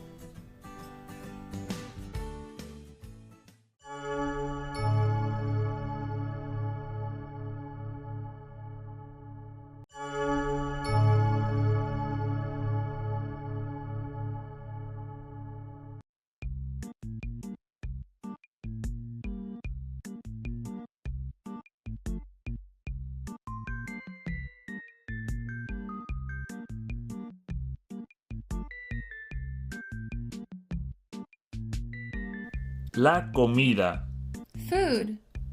Part 2.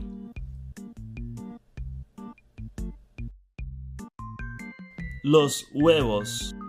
Eggs. Los huevos. El queso. Cheese. El queso. El queso. El pescado. Fish. El pescado.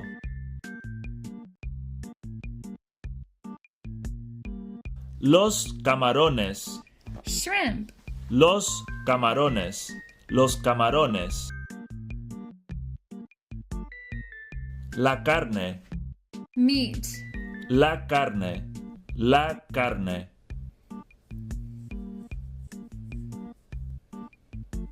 La hamburguesa. Hamburger. La hamburguesa. La hamburguesa. El bistec. Steak. El bistec. El bistec. El pavo. Turkey. El pavo. El pavo. El pavo. El pollo. Chicken. El pollo.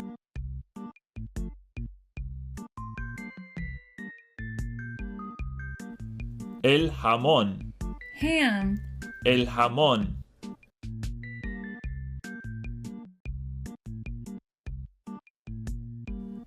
Las bebidas. Drinks. Las bebidas. Las bebidas. El agua. Water. El agua. El agua. La leche. Milk. La leche. La leche. El café. Coffee. El café. El café. El vino. Wine. El vino. El vino.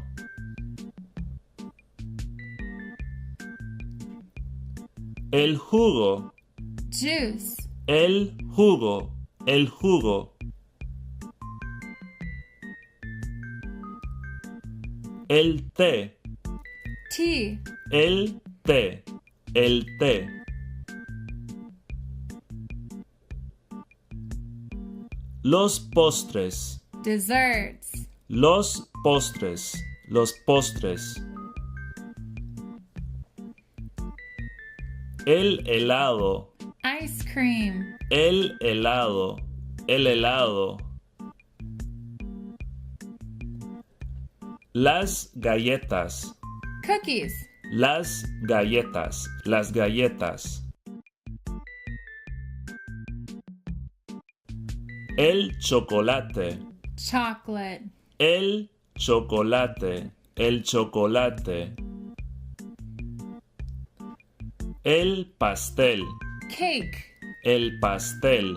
El pastel.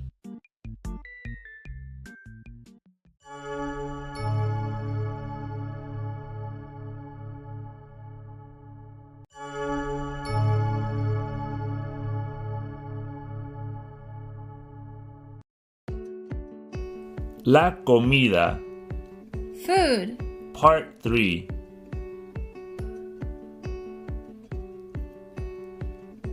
La servilleta.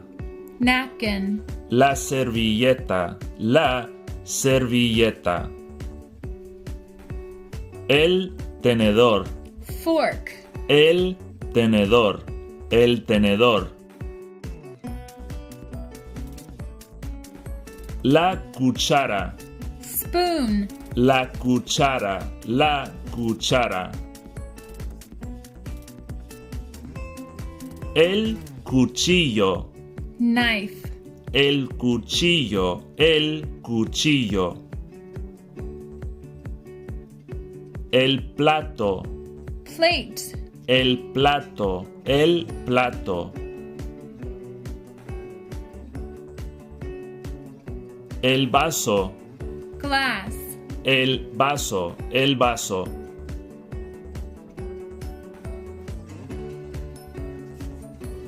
La mayonesa. Mayonnaise. La mayonesa. La mayonesa. El ketchup, el catsup, o la salsa de tomate. Ketchup. La mostaza. Mustard. La mostaza.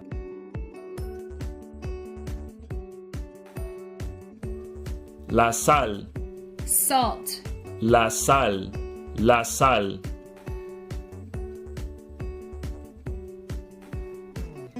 La pimienta.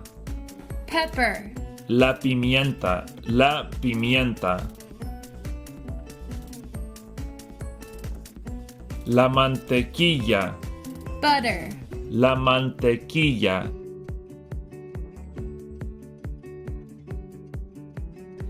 El aceite. Oil. El aceite. El aceite. El vinagre. Vinegar. El vinagre. El vinagre. Una mesa para dos, por favor. A table for two, please. Una mesa para dos, por favor.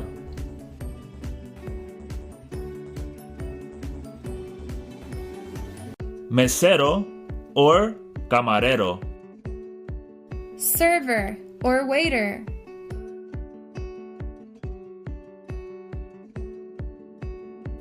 Mesera or camarera. Waitress. Mesera, camarera. Me gustaría or quisiera. I would like. Me gustaría or quisiera.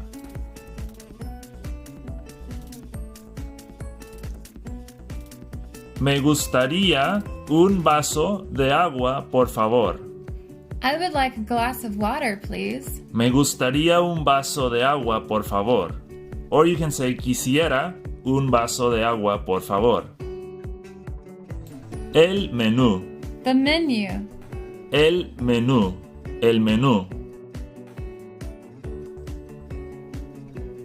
La cuenta, por favor. The check, please. La cuenta, por favor. La cuenta, por favor. Tarjeta de crédito. Credit card. Tarjeta de crédito. Tarjeta de crédito.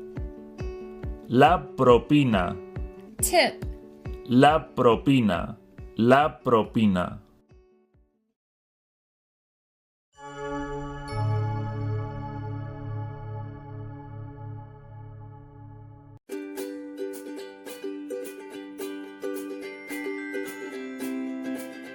In English, if something is very easy, we can use the phrase to be a piece of cake. For example, this class is a piece of cake means this class is very easy. In Spanish, we have the phrase ser pan comido, which means to be very easy, but is literally translated as to be bread eaten, ser pan comido, and we can conjugate the verb ser to get the right form for the sentence, ser pan comido. Este trabajo es pan comido. This job is a piece of cake. It literally means this job is bread eaten. Este trabajo es pan comido. Esto es pan comido. This is a piece of cake. Literally, this is bread eaten. Esto es pan comido. Muchas gracias y hasta luego.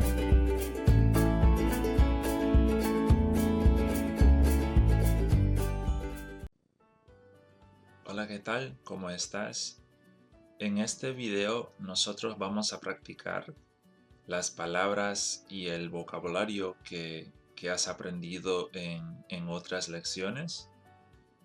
Y lo que vamos a hacer en este video es hablar de la comida y tenemos dos frases muy importantes para hablar de las cosas que nos gustan o que no nos gustan. Primero tenemos la frase me gusta y también la frase me gustan. Entonces vamos a usar mucho estas dos frases para hablar de las comidas. Y en este video voy a hablar de algunas de las comidas que me gustan y de otras cosas, de otras comidas que no me gustan. Entonces hoy vamos a hablar de la comida. Me gustan mucho las manzanas y aquí vemos una foto, un dibujo de una manzana. Las manzanas son frutas y las manzanas pueden ser verdes o pueden ser rojas también. Y hasta a veces son amarillas también. Entonces las manzanas vienen en varios colores diferentes, ¿sí? Otra fruta es el plátano. Y el plátano es una fruta. El plátano es amarillo y el plátano me gusta mucho. Otra comida que me gusta mucho es el chocolate. Entonces el chocolate me gusta mucho. Una comida que no me gusta es la zanahoria. La zanahoria no me gusta para nada. Entonces no me gusta comer zanahorias. Entonces la zanahoria es una comida que no me gusta. El queso sí me gusta. El queso es amarillo o también puede ser blanco. Las cerezas son rojas y las cerezas son una fruta y me gustan mucho las cerezas. Una comida que me gusta mucho es las galletas me gustan mucho y el helado también. Entonces las galletas y el helado son postres. Aquí tenemos otra fruta, las fresas. Las fresas son rojas y son muy dulces. Entonces me gustan mucho las fresas. El pavo es una carne y me gusta mucho comer pavo. Aquí tenemos una foto de las uvas. Entonces las uvas son muy dulces. Me gustan las uvas. Las uvas pueden ser verdes o pueden ser moradas o pueden ser rojas. La pizza es otra comida que me gusta mucho. Aquí tenemos una foto de una taza de café. Me gusta mucho el café. Yo siempre tomo café en la mañana todos los días. Entonces me gusta mucho el café. Aquí tenemos los huevos. Los huevos, muchas veces yo como huevos en la mañana. Y también tomo mucha leche también. Entonces estas son algunas palabras que hemos visto, que hemos aprendido en las lecciones. Si tienen preguntas, por favor no duden en ponerse en contacto conmigo. Muchas gracias y hasta luego.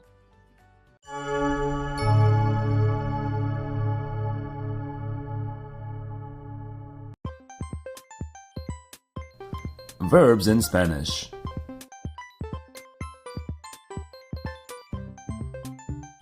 Hola, ¿qué tal? Let's talk about verbs. A verb is an action word.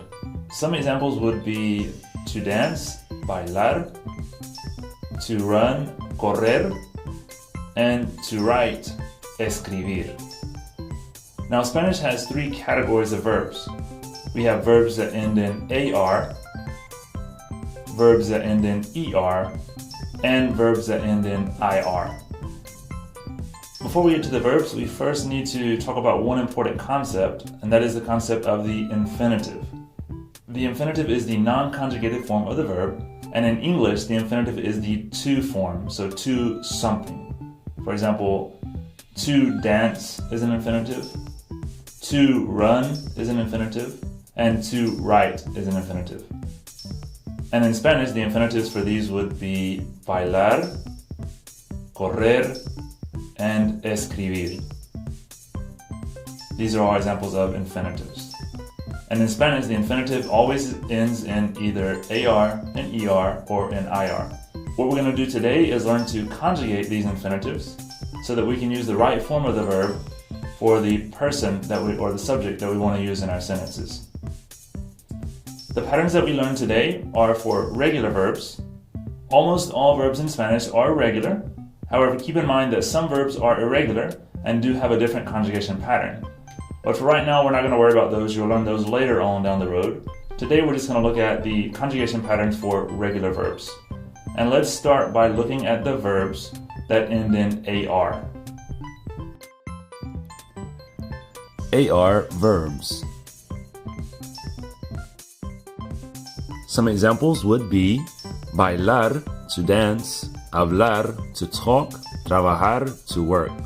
Now, to use these verbs in sentences, we need to learn how to conjugate these verbs. Conjugation means changing the verb to get the right form to use with the subject of our sentence. An example would be in English, to be. We can't say I to be smart, you to be smart, he to be smart. That doesn't make sense. So we need to change or conjugate the verb for the right form. So instead of saying I to be, we want to change and say I am. Instead of saying you to be, you are. Instead of saying he to be, we want to say he is. So we have to conjugate or change the verb to match the subject of our sentence. So the question is, how do we conjugate verbs in Spanish? Step number 1, start with the infinitive. That's the word that ends in AR. An example would be bailar. Step 2, drop the AR to get the stem. We start with bailar, the infinitive. We drop the AR. That leaves us with the stem bail. B-A-I-L.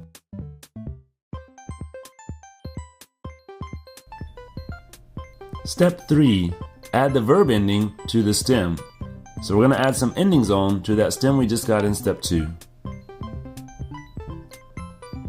Let's review the subject pronouns. Yo means I, tú means you, él is he, ella is she, usted is you formal, nosotros is we, ellos, ellas is they, ustedes is you all. And now let's see the verb endings for AR verbs. For the yo form, we add an o. For the tú, as. For él, ella, or usted, we add a. We add amos for nosotros, and for ellos, ellas, ustedes, we add an. We add these endings on to the stem. So let's try the verb bailar, which means to dance. We start with the infinitive bailar. We drop the AR off to get the stem, which is bail. And then we add our endings on. Yo bailo, I dance. Tú bailas, you dance. Él baila, ella baila, usted baila. Nosotros bailamos. Ellos bailan, ellas bailan, ustedes bailan. So we're adding on the endings to the stem to get the correct forms. Another example, hablar, to talk. Again, we start with the infinitive hablar. We drop the AR, and that gives us the stem habla. So yo hablo, I talk. Tú hablas, you talk. Él habla, he talks. Ella habla, usted habla, nosotros hablamos, ellos hablan, ellas hablan, ustedes hablan.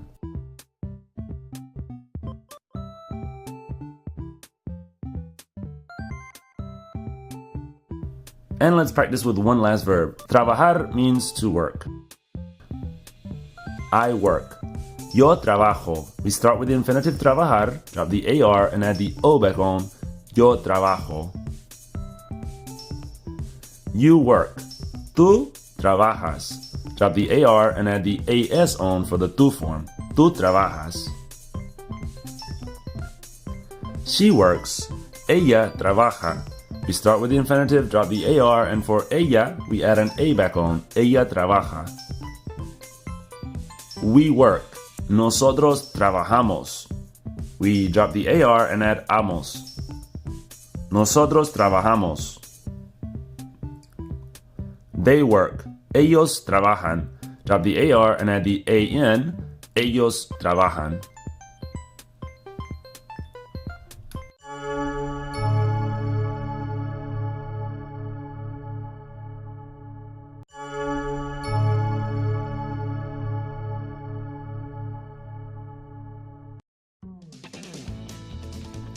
Verbs in Spanish. Part 2. ER and IR verbs. Hola amigos, in the last video we learned to conjugate regular AR verbs. This time, let's look at the other two categories of verbs in Spanish, ER verbs and IR verbs. So we're going to learn the regular conjugation patterns for these other two types of verbs. ER verbs. Some examples of ER verbs are comer, To eat, aprender, to learn, and correr. to run. For the conjugation, our pattern is going to be very similar to what we did with the AR verbs in the last video. Step 1. Start with infinitive. Comer, Step 2. Drop the ER to get stem. so we go from comer, we drop the ER, and our stem is com, C-O-M. Step 3. Add verb ending to stem.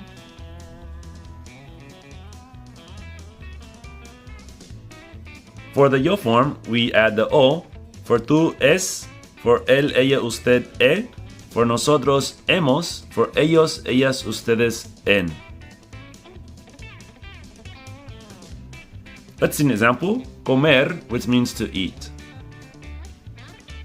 We start with the infinitive comer, we drop the ER, and that gives us the stem, and then we add on the endings. Yo como means I eat. Tú comes, you eat. Él come, ella come, usted come, nosotros comemos, ellos comen, ellas comen, ustedes comen.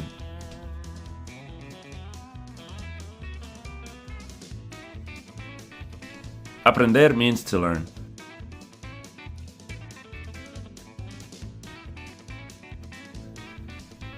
We drop the ER and add on the endings. Yo aprendo, tú aprendes, él, ella, usted aprende, nosotros aprendemos, ellos, ellas, or ustedes aprenden. IR verbs.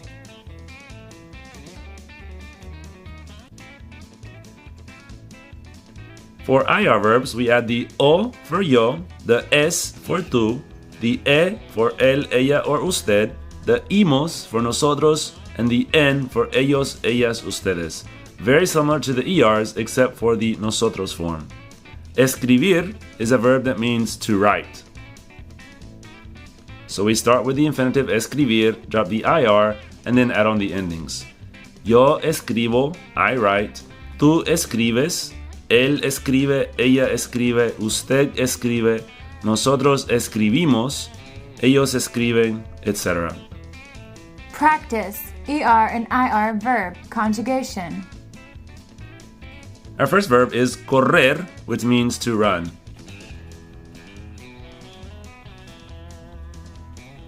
I run. Yo corro. We start with the infinitive correr, drop the ER, and add the O. Yo corro. You run. Tú corres. We drop the ER and add the ES. Tú corres.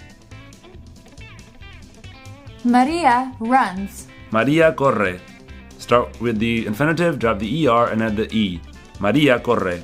We run. Nosotros corremos. Drop the ER and add hemos. Nosotros corremos. They run. Ellos corren. Drop the ER and add EN. Ellos corren. Recibir is an IR verb that means to receive. I receive. Yo recibo. Drop the IR and add the O. Yo recibo. You receive. Tú recibes. Here we drop the IR and we add the ES. Tú recibes. He receives. Él recibe. We add the E after dropping the IR. Él recibe. We receive. Nosotros recibimos. Nosotros recibimos. They receive. Ellos reciben. Ellos reciben.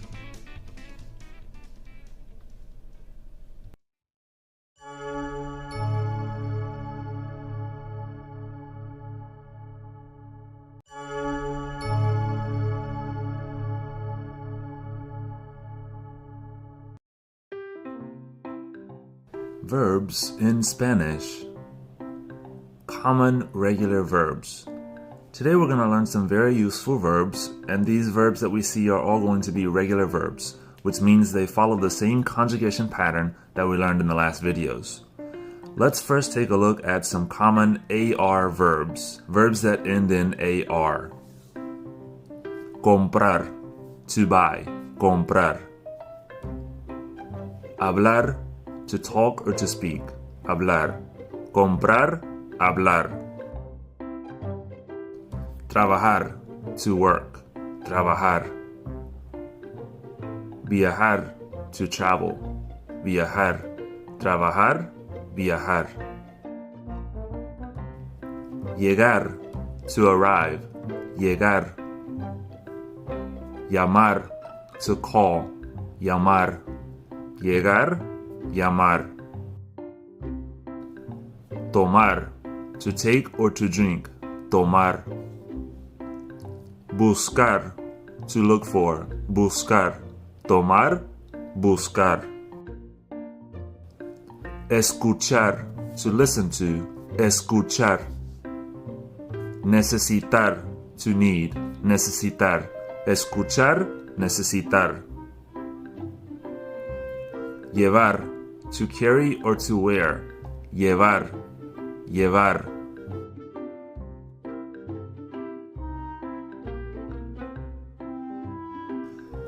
Now let's take a look at common ER verbs, so verbs that end in ER. Comer, to eat, comer. Creer, to believe, creer. Comer, creer. Leer, to read, leer. Correr, to run, correr. Leer, correr. Aprender, to learn, aprender. Vender, to sell, vender. Aprender, vender. And now the IR verbs, verbs that end in IR. Escribir, to write, escribir. Recibir, to receive, recibir. Escribir, recibir. Vivir, to live, vivir. Abrir, to open, abrir. Vivir, abrir. Decidir, to decide, decidir. Imprimir, to print, imprimir. Decidir, imprimir. Vamos a practicar. Let's practice.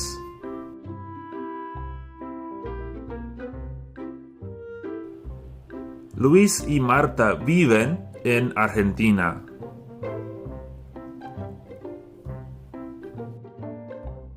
Por la mañana, Marta lee un libro y Luis toma café. A las 8, Luis y Marta van al trabajo. Marta lleva una bolsa verde. Luis y Marta llegan al trabajo a las 8:30.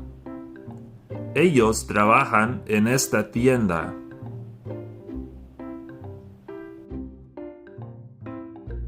En el trabajo, Luis vende guitarras.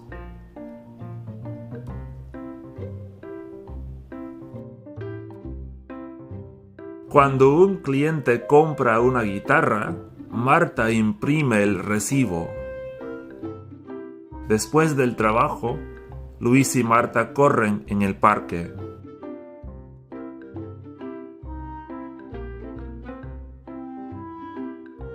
Después de correr, Marta come una ensalada y Luis escucha música.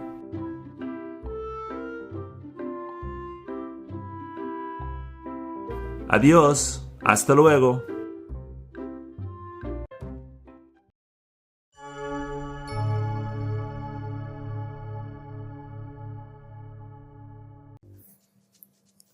Hey everyone, this is a quick video on Spanish prepositions. The first one we're going to see is the word a. A means to or sometimes at. And we're going to see some example sentences in the next part. For example, voy a la biblioteca. Voy a la biblioteca. So here we're saying I go to the library. Again, the a here is the preposition to. So I go to the library. Voy a la biblioteca. In this one, vamos a la playa. We go to the beach. Vamos a la playa. Again, a here means to. So vamos a la playa. We go to the beach.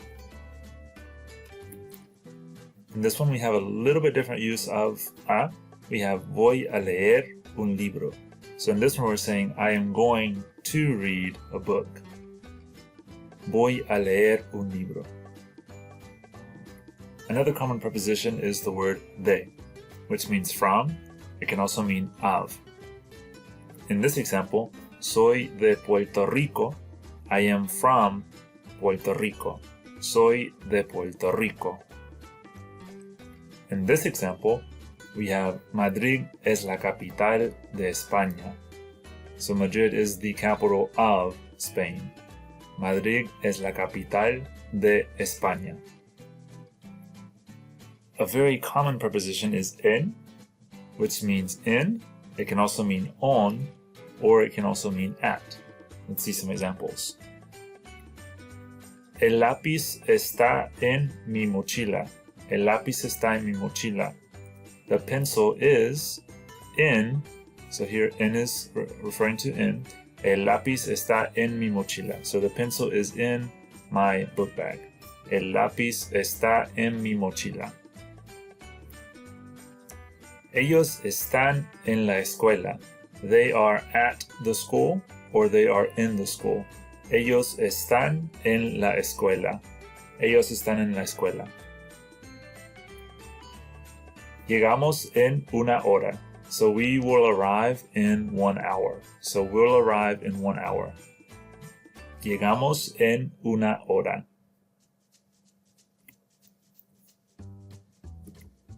Con means with. So con means with. Voy con ella a la playa. I am going with her to the beach. Or I am going to the beach with her. Voy con ella a la playa. Remember that con means with. Sin would be the opposites. So we saw in the last time that con means with, and then sin means without. Me gusta el café sin azúcar. So I like coffee without sugar. Me gusta el café sin azúcar. Me gusta el café sin azúcar. Hasta means until. We learned this a long time ago in one of the previous lessons when we had our greetings and goodbyes. We said hasta mañana, which meant see you tomorrow, but it literally means until tomorrow. So hasta means until, mañana means tomorrow. So hasta mañana, see you tomorrow, or until tomorrow. Según means according to. Según. Según el profesor, es importante estudiar mucho. So according to the professor or the teacher, it's important to study a lot. Según el profesor, es importante estudiar mucho. Según el profesor, es importante estudiar mucho. Por means for or by. There's a couple of different words for in Spanish, and then the word por is one of those words. An example, estudié por 2 horas. So I studied for 2 hours. Here, por means for in the sense of a certain amount of time. So for 2 hours. Estudié por 2 horas. I studied for 2 hours. Another way to say for or in order to in Spanish would be the preposition para. So para. El regalo es para mi amiga. The gift or the present is for my friend.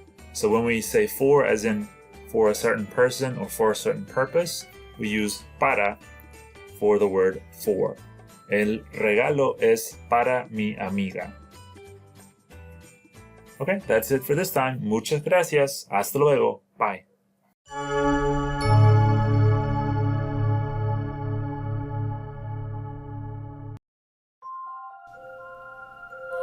Holiday vocabulary in Spanish.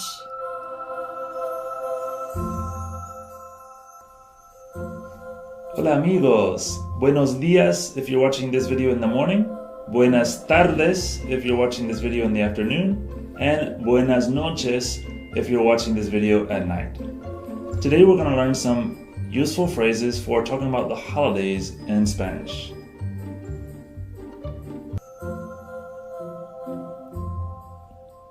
Feliz Navidad. Merry Christmas. Feliz Navidad.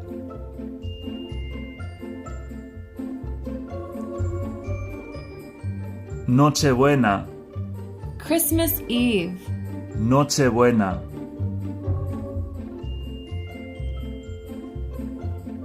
Papá Noel, Santa Claus, San Nicolás. Santa Claus.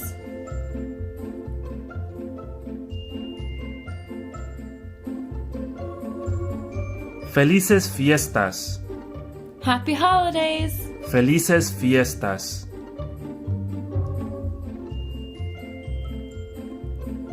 Feliz Año Nuevo. Happy New Year. Feliz Año Nuevo.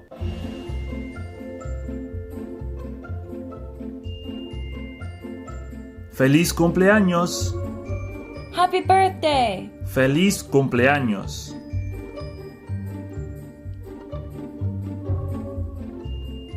Regalos. Gifts.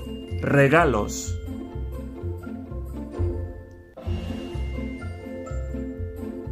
Día de Acción de Gracias. Thanksgiving. Día de Acción de Gracias. Día de la Madre. Mother's Day. Día de la Madre.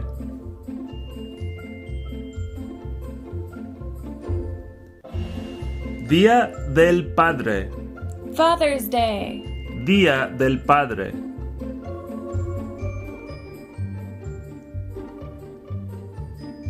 Día de San Valentín. Valentine's Day. Día de San Valentín. Te quiero. Te amo. I love you. Te quiero. Te amo.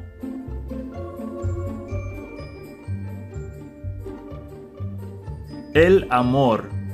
Love. El amor.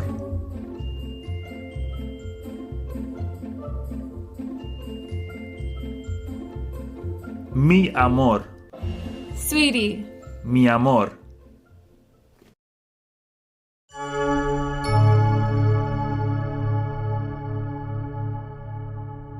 Do this Spanish lesson and practice session.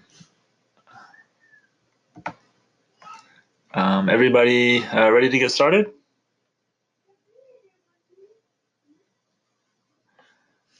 I just wanted to say thank you so much for taking time out of your schedule to join us tonight for this session.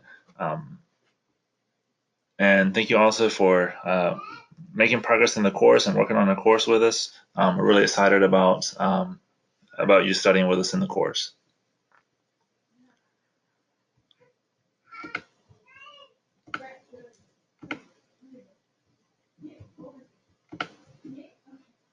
Okay. Hola, buenas noches y bienvenidos a esta sesión de práctica.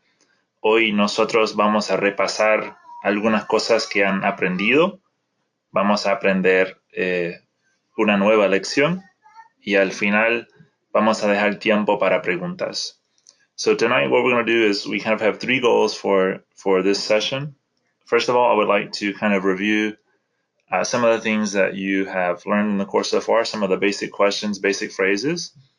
After that, I do have a short lesson on the present progressive, which is a structure that we can use to talk about things that we are doing or not doing right now in the moment.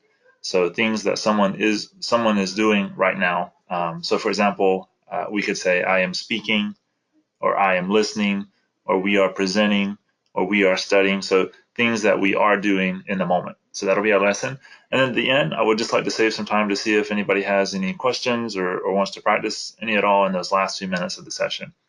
If you have any questions, just feel free to type it in the chat box or just use your microphone as well. And you can ask me any questions or practice as we go along. So please feel free to give me any feedback as we go along. Okay. Entonces, hola, buenas noches. Hola, buenas noches. Of course, hola means hello. Buenas noches means good evening or good night. Here it is 10 p.m., so I'm saying buenas noches. If it's a different time where you're at, you might say buenos días, which is good morning. Buenas tardes, which is good afternoon. But here it's night, so I'm going to say hola, buenas noches. La primera pregunta es ¿cómo te llamas? ¿Cómo te llamas? Es la primera pregunta que les voy a hacer hoy. Entonces, primero, yo voy a contestar la pregunta. Entonces, voy a escribir aquí, ¿cómo te llamas? Yo me llamo Josh. Entonces, yo me llamo Josh. Entonces, ¿cómo te llamas? Means, what is your name? It literally means, how do you call yourself? So, como means how. Llamas means you call. And the te here is referring to yourself. So we're literally saying, how do you call yourself? But in English, it's more common for us to say, what is your name? So, ¿cómo te llamas? And we can answer it by saying, I call myself, and then our name. So, in my case, me llamo Josh. Me llamo Josh. There are other ways to say it as well. You could say, mi nombre es. That would work perfectly as well. So we could say, mi nombre es Josh, or just simply, me llamo Josh. So I'd like for you in the chat box, or either using your audio, your microphone, I would like for you to answer this question in Spanish using your name. So again, using the chat box or your microphone. The question es ¿cómo te llamas? Entonces la primera pregunta para el día de hoy es ¿cómo te llamas? Yo me llamo Josh. ¿Cómo te llamas tú? So take a second to answer that question again, either by microphone or by chat.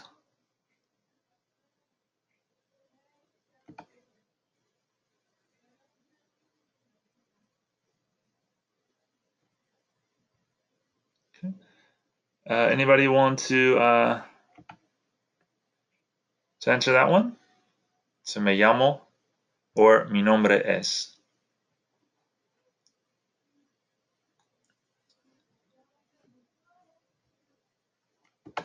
Okay. All right, so we are going to move on to the next question. Entonces, la próxima pregunta es ¿de dónde eres? ¿De dónde eres? And this question is asking where are you from? So we're literally saying de means from, donde means where, and eres means you are. So from where are you, or where are you from? To answer it, so de dónde eres is the question for where are you from. To answer it, we could say soy. Soy means I am.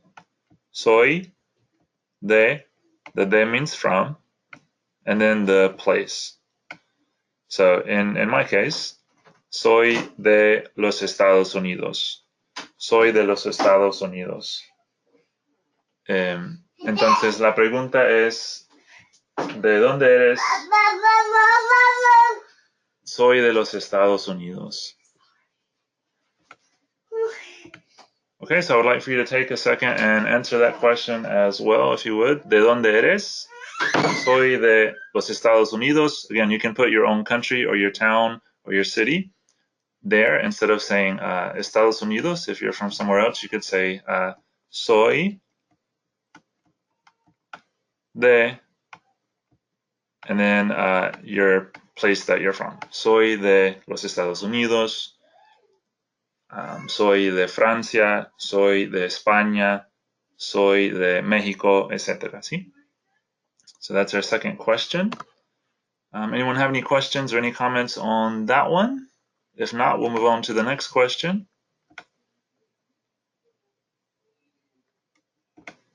Next question is ¿Cómo estás?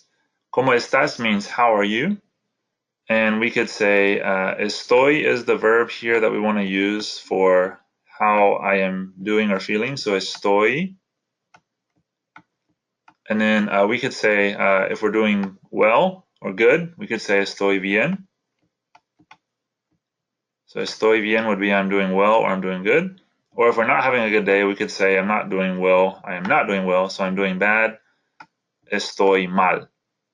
¿Cómo estás? Estoy bien. Or if you're having a bad day, ¿cómo estás? Estoy mal. So estoy bien means I'm doing well, I'm doing good. Estoy mal means I am doing bad. So again, if you want to take a second to answer that one, either through your microphone or the chat box here, feel free to go ahead and do that. ¿Cómo estás? Entonces hemos tenido 3 preguntas. La primera pregunta era ¿cómo te llamas? La segunda pregunta ¿de dónde eres? Y la tercera pregunta ¿cómo estás? All right, so just to review those 3 questions. La primera pregunta era ¿cómo te llamas? Esta es la primera pregunta. ¿Cómo te llamas? Me llamo Josh. ¿Cómo te llamas? Me llamo Josh. La segunda pregunta era ¿de dónde eres? Where are you from? ¿De dónde eres? Soy de los Estados Unidos. I am from the United States. Soy de, I am from, soy de los Estados Unidos. Y la tercera pregunta era ¿cómo estás? How are you? ¿Cómo estás? ¿Cómo estás? Estoy bien. I'm doing well. Estoy mal. I'm doing bad. ¿Cómo estás? Estoy bien. ¿Cómo estás? Estoy mal. Okay. Again, if you have any questions, just let me know. If there are no questions, we'll move on to the next part. And what we're going to do today is we are going to use the verb that you see right here, the estás. We're going to use this verb right here to talk about things that we are doing in the moment.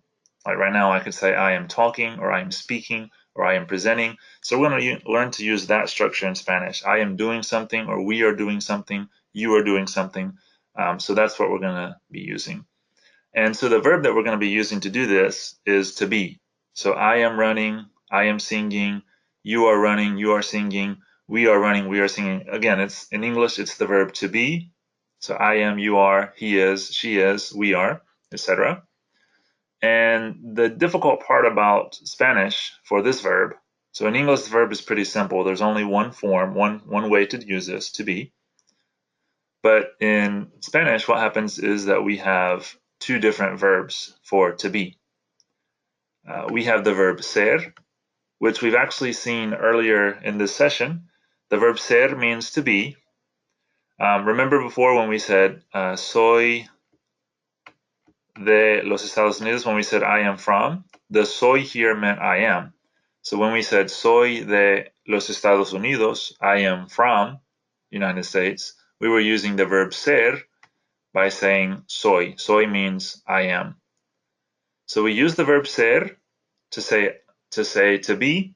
So ser means to be in situations that are more permanent. So for characteristics that are more permanent. So for example, the place you're from is a pretty permanent characteristic. We would use the verb ser for that. Your personality is something that is pretty permanent. So to describe your personality, we would use the verb ser to describe your personality. Your career or your occupation or your job is pretty permanent. It can change, but for the most part, it's pretty permanent. So we would use the verb ser for that. So if you want to say I am a teacher or I am a professor, soy profesor. So we use ser, which again means to be in English. We use ser to talk about to be in the sense of where we're from, our occupation, or other things that are permanent or more permanent. There's also another verb And the second verb, we also saw this one a little bit earlier as well. Remember the question, ¿Cómo estás? When we say the word estás, that means you are. We also answered that question by saying, remember we said estoy bien o estoy mal. Estoy means I am. So what we see is that we have two words for I am. We have soy, which is the verb ser, and we have estoy, which is the verb estar. And in English, we only have one, but in Spanish, we have two different forms. So soy means I am, estoy means I am. So what we need to do is we need to kind of know when to use ser and when to use estar. We saw before that when we used the place we're from or the place we're born, that's a permanent characteristic. So we said, ¿de dónde eres? And then we said, soy, so we used the verb ser. But when we talked about how we feel or how we're doing, when we said, ¿cómo estás? How we're feeling or how we're doing is something that could change pretty quickly. I mean, we might be having a good day and then, 10 minutes later, we might be feeling bad or feeling sick. So that's a more temporary condition. So we said estoy bien instead of soy bien. So estoy means I am in a more kind of temporary type condition. So we use the verb estar to talk about to be when we're describing how we feel or our emotions or something more temporary or location, things like that. So ser tends to be more permanent as far as to be. Estar is more like how we feel or conditions. And as you can imagine, we are going to use one of these two verbs in this session, and we're going to kind of leave the other one for another time. And I mentioned before that in this session, we want to talk about things that we're doing in the moment.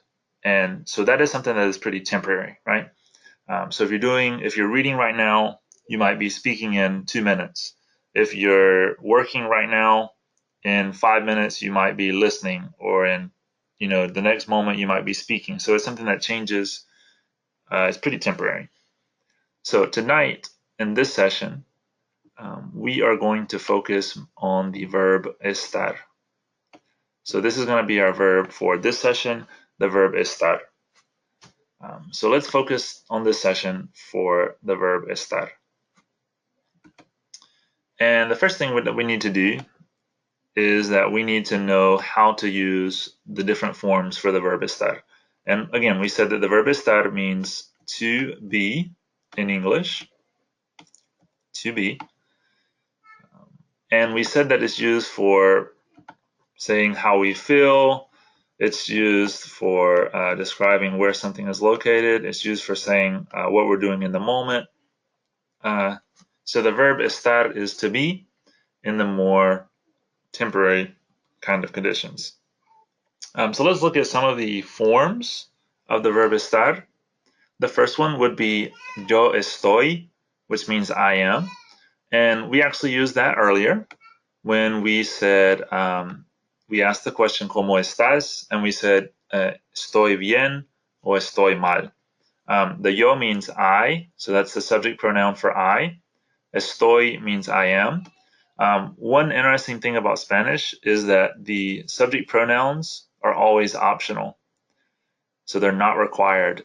In English, they are required. So we have to say the I here in English, but in Spanish, we can include it or we can leave it off. So it's perfectly okay to say yo estoy, I am, or you can also just leave this part off and just say estoy. So we have two options. We could say yo estoy, I am, or we could just leave the pronoun off and just simply say estoy. And that's how we did it before in the question. Again, either one of these is okay, because in Spanish, using the subject pronoun is optional. Okay. The second person that we're going to see is going to be you. So if you want to say you are with the verb estar, it's going to be tú estás. So yo estoy means I am. Tú estás means you are. Okay. And again, the pronoun is completely optional, so you can use the tú or you can leave it off. Remember in the question before, we used this form. So we had our question, and questions in Spanish always start with an upside down question mark. So that's what I'm trying to draw right here, is an upside down question mark. And we said ¿cómo? Again, ¿cómo means how. So we said ¿cómo estás? Remember this word from before? ¿Cómo estás? In the second, I think it was the second or third, no, it was third question we had earlier. ¿Cómo estás? ¿Cómo means how, estás means you are. So, ¿cómo estás? And then we could answer it by saying estoy bien o estoy mal. So you were actually using this verb estar earlier with these questions. So, tú estás means you are. Now, one important thing to note here too is that Spanish has two different ways to say you as well. There is an informal way, and then there's a formal way. So this word right here, tú, means you in the informal sense. So you would use tú to say you when you're speaking directly to a friend or a family member or a pet or someone that you know well, someone that you're familiar with, somebody that you have, that you're familiar with and that you have a close relationship with. There is another form for you in Spanish called usted, U-S-T-E-D. Usted is also you, but it's more formal. So you would use usted with maybe your boss or an older person or someone that you're showing respect to, or someone that you haven't met. So there is also, just keep in mind that tonight we're just going to see that the more familiar, the more informal tú, like for friends and family. But keep in mind that there is another form called usted that you might also see as well. But tonight we're just going to focus, because we only have a little bit of time tonight, so we're going to focus on the informal, like you would use with friends, tú estás. Okay. The next one is going to be, we have two here. It has the same, the word is está and está, that's the verb form. Él means he, and then ella means she. So we could say él está, which means he is. Ella está, she is. Okay, so just to review, yo estoy, I am. Tú estás, you are. Él está, and then ella está. Okay, so those are our forms. First part of the forms for estar. Yo estoy, tú estás, él está, ella está. Okay. We do have a couple more that we'll look at here, and then we'll move on to actually using them. Nosotros estamos. Nosotros means we, and estamos means we are. Again, in Spanish, you can use this subject pronoun or you can leave it off. So you could say nosotros estamos or just simply estamos. And then finally, ellos están means they are. Ellos means they. Están means they are. Again, you could say ellos están or you could just say están. So just to make a whole sentence, like a complete sentence, remember before we said estoy bien, estoy mal. We could use bien or mal with these as well. So we could say nosotros estamos bien or nosotros estamos mal. We could say ellos están bien or ellos están mal. So nosotros estamos, we are. Ellos están, they are. Okay. So let's look at an example here. We have a happy face. So we could say that someone is happy. The word for happy, one of the words for happy. So there's multiple words for happy in Spanish. There's a word called contento. There's a word called feliz. There's another word, alegre. So there's 3 or 4 different words for happy. But for right now, let's just look at this one. Which, if you've ever heard the song Feliz Navidad, you might recognize this word already. But the word feliz means happy. So we could use that. So let's practice with the verb estar. And the question is going to be, again, we start all questions in Spanish with an upside down question mark. So it's a dot here, and then like a backwards or upside down question mark. And the reason for that is just to signal to the reader that we are about to have a question. So we could say como. Again, como means how. Accent on the O there. And pardon my writing, it's kind of hard for me to write with this mouse. So my letters are going to look a little bit off here. So, ¿cómo estás? Again, we said estás means you are. So, how are you? If we're saying I am, we could say yo estoy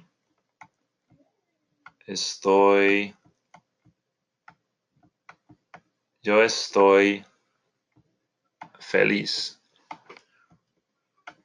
Okay. Estoy feliz means I am happy. Remember that we had the optional subject pronoun, so if we want to, we could say yo estoy feliz, but subject pronouns are always optional in Spanish. Yo estoy feliz or just simply estoy feliz. What if we wanted to say you are happy? We could say tú. Now we're not going to say estoy because estoy means I am, and we don't want to say you I am, we want to say you are, so we'll say tú estás. Tú estás.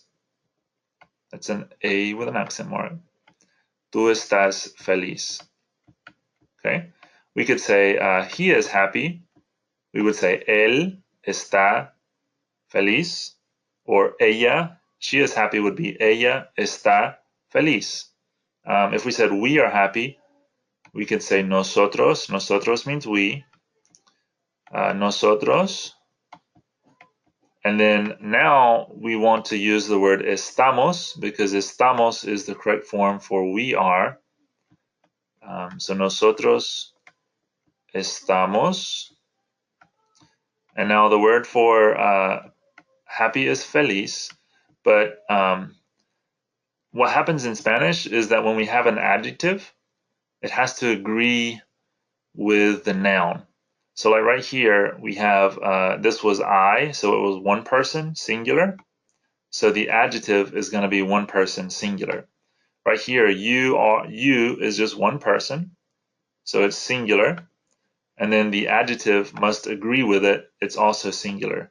So singular, singular, singular, singular. What happens with this one, nosotros?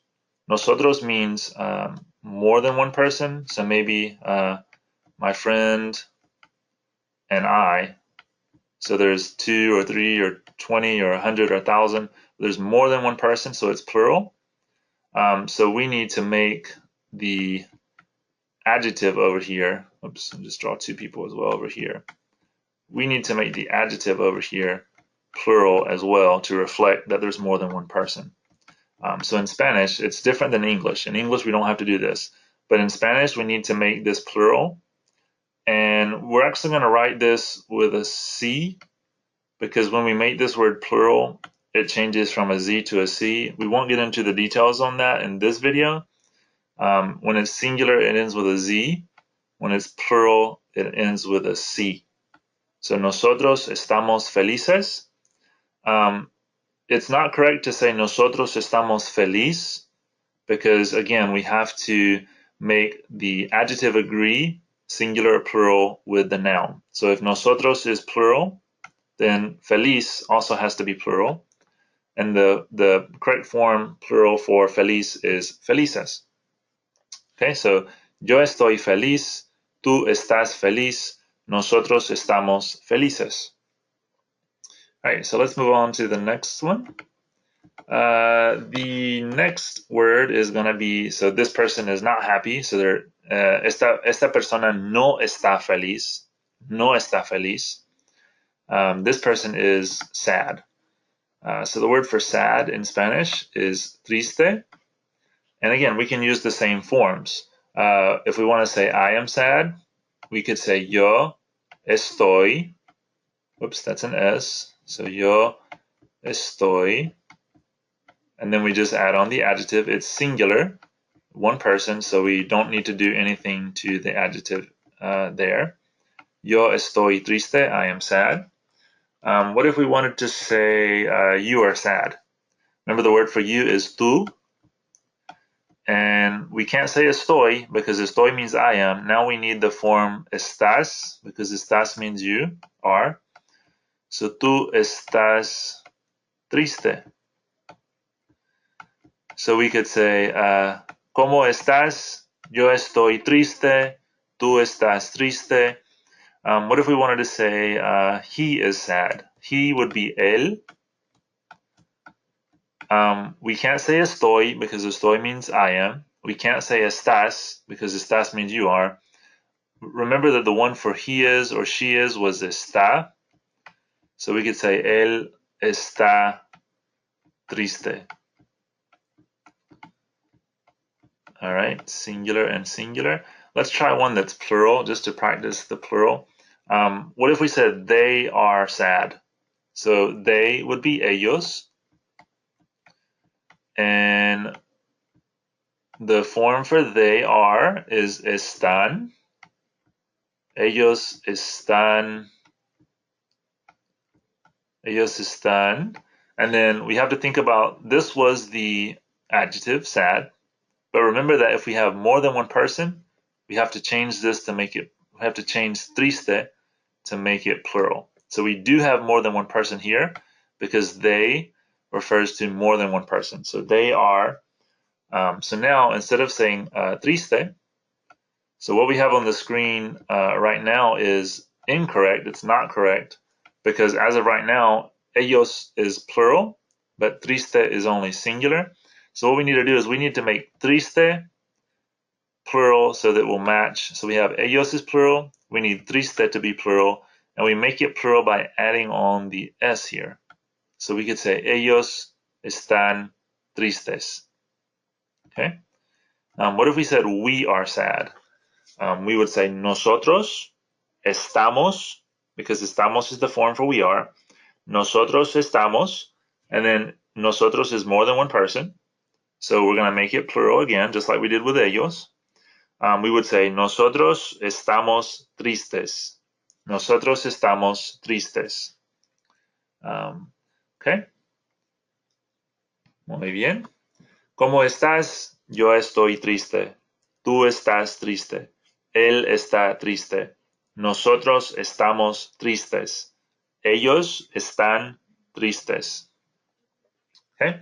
Any questions so far? Anybody have any questions? Okay. Again, if you have any questions at all, just feel free to type in the chat box or use your microphone, and I'll be glad to answer any questions you have.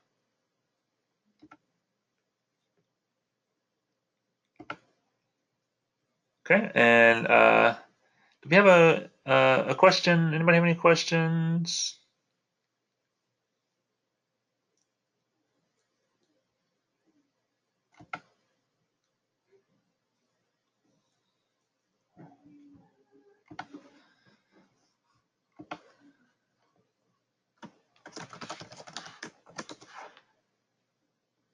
Any questions on this one? I saw that one person had their hand raised. If I pronounce your name wrong here, just correct me here. But is it Stanislav?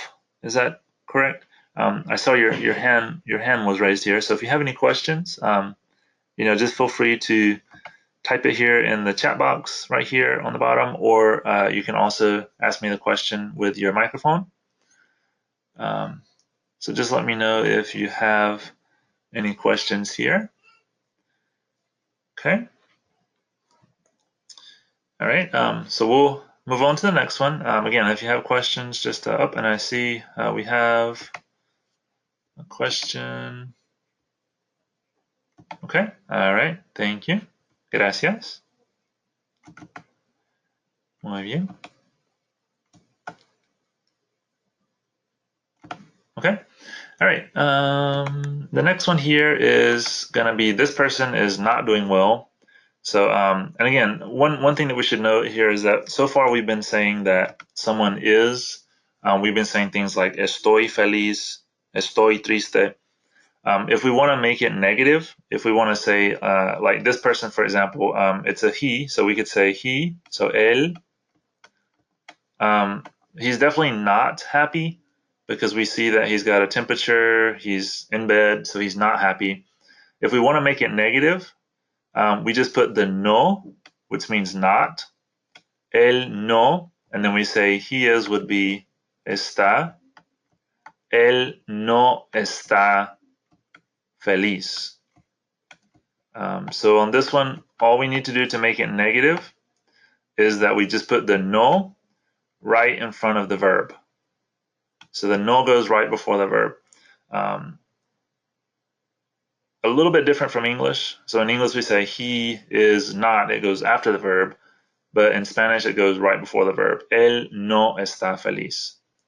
Él no está feliz. Él no está triste.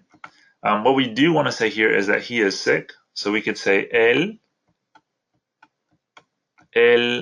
está, and then the word for sick is enfermo. Él está enfermo. Okay, él está enfermo. How would we say, let's say that we wanted to say I am not sick. So we would say I would be yo. Yo no, and then the verb, yo no estoy, I am not enfermo. No estoy enfermo.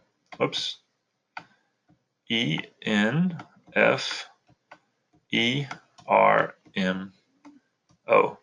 Yo no estoy enfermo. And you might be wondering over here, we've got two different words. We have enfermo, and then we have also enferma. So we have two different forms. The reason for that is that in Spanish, we talked before that we have to match in number, which means if the noun is singular, then the adjective has to be singular as well. If the noun is plural, then the noun has to be plural as well.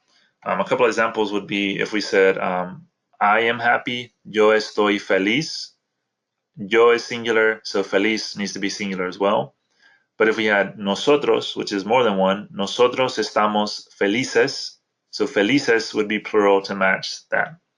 What we see also is that Spanish has masculine and feminine adjectives as well. So if a noun is masculine, like in this case it's he, so that's masculine, then the adjective needs to be masculine as well. And the masculine forms generally end with an O, so usually end with an O. If the subject or the person is feminine, then the adjective will also need to be feminine. And feminine adjectives generally end in A. So the masculine would be enfermo for if we're saying someone that is a male. But if we're using for a female person, it would be enferma with an A on the end. Because Spanish has number, singular and plural, and it also has gender, masculine or feminine. So we can take a look at one of those. Let's say that we want to say he is sick and then she is sick. So he would be él, she would be ella, and it's going to be the same. Remember, we saw that it was the same verb. It was está and está. So that part is the same because él está, ella está. Here for him, for he, it's going to be masculine. So él is masculine, so the adjective also needs to be masculine. Él está enfermo with an O on the end. Here it's feminine, so it needs to be enferma with an A on the end instead of an O. And again, the reason is that we have to agree in gender and number. Él is singular, and this is also singular, so that's good. So that's one check. But we also need to agree in gender. So él is masculine, and then the O here is also showing masculine, so double check. On this one, we need ella is singular. There's only one. We need this to also be singular, and it is because it doesn't have an S on it. So we're good on the first one. The second part is that we need the gender to agree. So she, ella, is feminine, and the A on the end of the adjective shows us that that matches. So we have the two checks there. Él está enfermo, ella está enferma. Okay.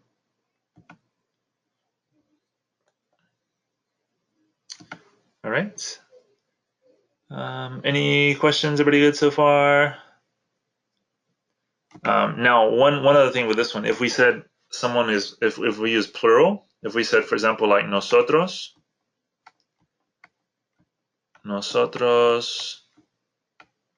Nosotros is more than one. It's plural. Estamos means we are. Nosotros estamos. And now we have to worry about the number as well, because nosotros is more than one. And we said that enfermo and enferma was singular. So now we need the plural form of the adjective. So what we need to do is we need to add an S on the end of that word, on the end of the adjective. So we have more than one person here, so we need the adjective to show plural as well. So we have masculine, masculine, plural, plural. So we have the two checks, right? So one for gender and one for singular plural. So plural, plural, masculine, masculine. Okay. All right, so in all of these examples, we are using the verb estar to say how someone is feeling or how someone is doing. The last part of this this lesson is I want to talk real quickly about how to talk about things that are happening in the moment. And here you see kind of a little bit of a definition. So to be doing something, right? So to be, like for example, to be running would be one example. Or to be speaking. Like right now, I could say in English, I am speaking. We could say something like, we are listening. So these are ways that we talk about things that are happening right now in the moment. It's called el presente progresivo. In English, we call it the present progressive. So some examples would be, I am running, he is speaking, we are dancing, they are reading, etc. I am writing. So it's things that someone is doing in the moment or not doing. I am not writing. I am speaking, but I am not writing. We are reading, but we are not dancing. So that's what I want to take a look at real quickly here. So things that are happening in the moment.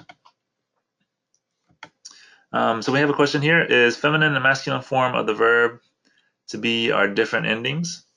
So good question there. With the verb forms, so the verb forms don't have gender. So verb forms don't have gender. What we see though is that the adjectives do. So if let me go back to we'll go back to another spot here. So we look at this. So the verb forms don't have gender. So if we said he is, it would be él está. And then if we said she is, it would be ella está. So the verb forms don't have any gender. What has gender though is the adjective. So it's the thing that's describing. So está and está, so no gender here, but the gender is on the adjective right here. So the adjective. So if we said something like él está, like we said, enfermo.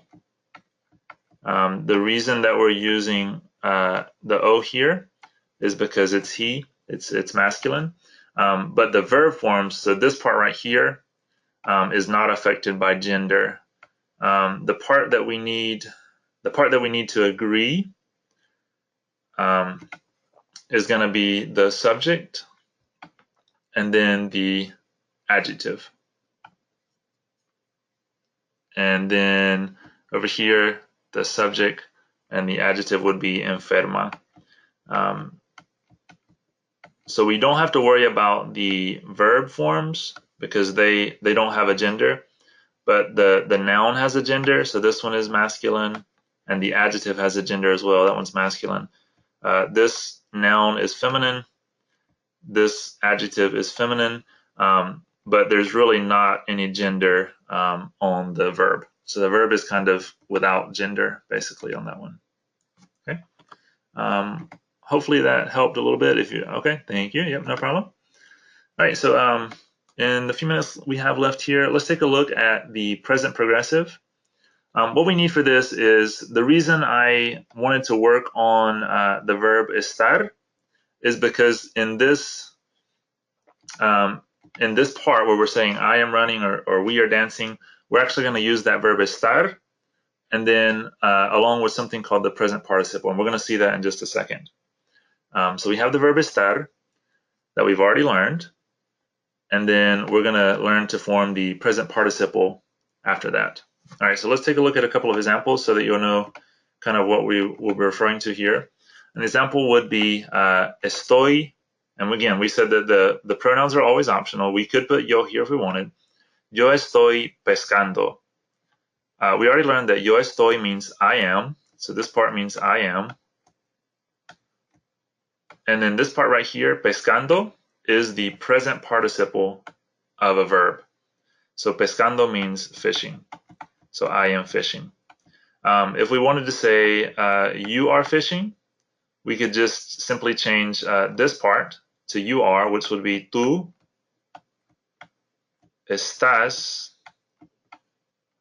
and then pescando would be the same. So tú estás pescando would be you are fishing. So we could do this for any of our verb forms that we learned with estar. If we want to say he is fishing, we could say él está pescando. If we want to say she is fishing, ella está pescando. And again, we don't have to worry about gender on the verb, on pescando. Pescando will stay the same. We could say we are fishing, nosotros estamos pescando. So that would be the process with this one. Another example would be we are eating. What we see here is that estamos is that nosotros form, so we could add the nosotros if we want. Nosotros estamos comiendo. Nosotros estamos comiendo. We are eating. If we want to say I am eating, we just simply change this to the yo form, the I form. So we could say yo estoy comiendo. I am eating. You are eating would be tú estás comiendo. Okay. We are eating. Nosotros estamos comiendo. They are eating. Ellos están comiendo. So that's we need two things. We need two elements here. We need the verb estar, which is estoy, estás, está, estamos, están, and then the present participle, which we'll learn to form. This is the present participle right here. All right, so let's take a look real quick at how we would form the present participle. We've already learned the verb estar earlier, but now we need to learn how to form the present participle. And what we see in Spanish, there's three categories of verbs. There are verbs that end in AR, like for example, the verb for to speak or to talk is hablar. So hablar means to speak or to talk.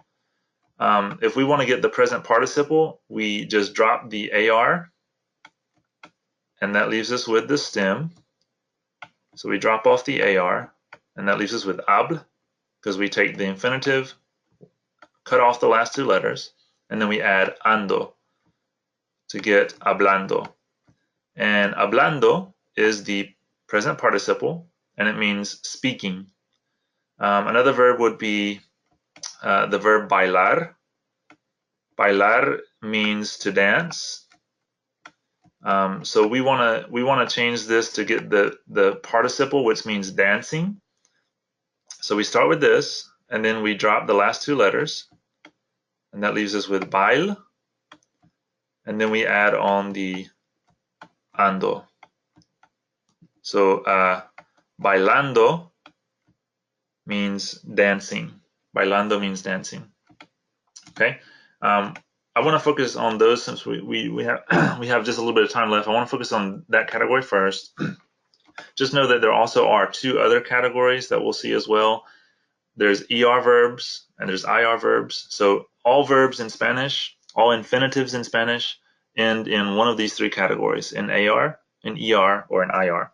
If it ends in AR, we form the participle by dropping the AR and adding ando. If it's ER, IR, we drop these two letters and add yendo. And we'll see some examples on the next slide. So this one is actually going to be one of those. This one is actually going to be one of our ER verbs. So we added ando for AR. And when I say ER, what I mean is right here is that the infinitive ends with ER. So there's three categories. There's verbs that end in AR, there's verbs that end in ER, and there's verbs that end in IR. This is one of our ER verbs. So we need the verb estar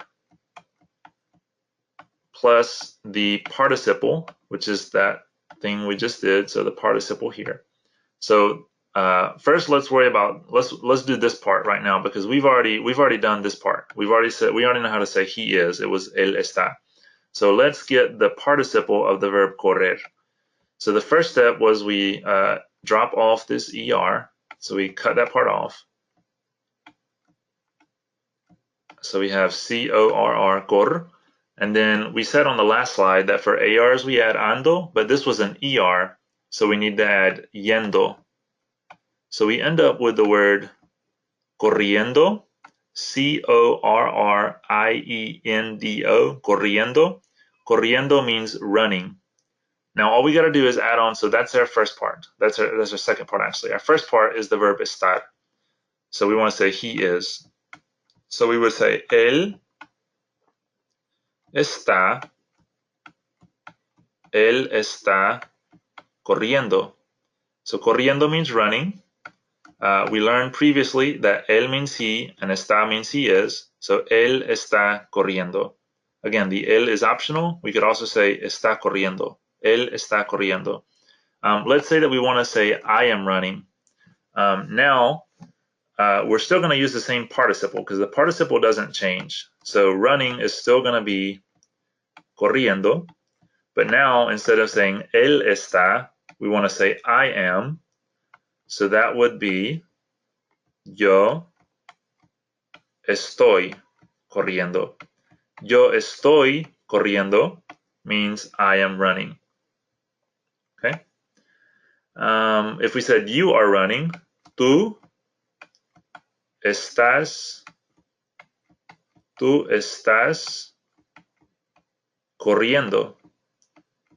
All right, so what we're doing, we're using that same word corriendo, because corriendo means running. We're using the verb estar, yo estoy, or tú estás, or nosotros estamos, or ellos están, or él está, o ella está. And then we're just adding on the participle, the present participle, to make a whole sentence here based on what someone is doing in the moment. So I am running, yo estoy corriendo, you are running, tú estás corriendo. Okay? Let's take a look at another picture here. We said before that the verb hablar means to talk or to speak. And we want to use the verb estar plus the participle. For AR verbs, we will drop the AR and add ando. So the word for speaking or talking would be habla. We drop the AR and then add ando for ARs. Remember, for ERs, we added yendo. For ARs, though, we add ando. So we add this part on. So hablando means speaking or talking. But that's not enough because we need to add in the subject and the verb as well. So we can say they are speaking or talking here. So they're talking to each other. We could say they would be ellos. So E-L-L-O-S, ellos. Remember we said that the form for ellos, for they are, was ellos están. And then we just use this, speaking or talking would be hablando. So if we said ellos están hablando, that means they are speaking or they are talking. We could say I am speaking by using, instead of saying ellos están, now for I am speaking, we would say yo estoy hablando. If we want to say you are speaking, tú estás hablando. If we want to say we are speaking, nosotros estamos hablando. So we just simply add on the right form of the verb estar. We'll do one last one. This one is estudiar. We would drop the AR and add ando. So the participle is going to be estudiando. Estudiando means studying. And then we just, on the front, we add the right part of estar. So if we said, I am studying, yo estoy estudiando. You are studying, tú estás estudiando. He is studying, él está estudiando. She is studying, ella está estudiando. We are studying, nosotros estamos estudiando. They are studying, ellos están estudiando. This one is comer, which means to eat. Eating would be, we drop the ER and add yendo.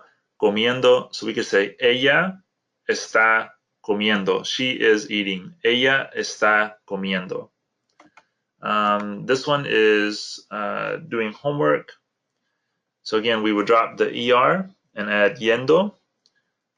So that would leave us with, first we start with estar. So we would have ella está, and then we have, we drop the ER and add yendo. So she is doing the homework. Doing would be haciendo. And then the homework would just simply be la tarea.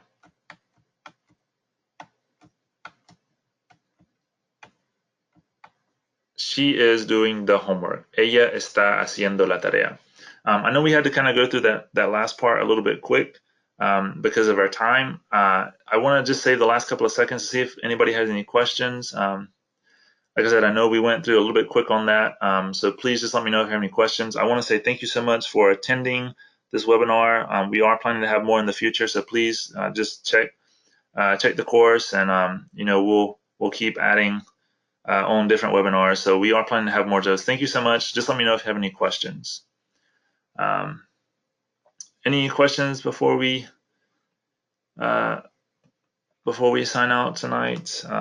Looks like we still have a few minutes left here, but I did just want to make sure I have time for any questions here at the very end.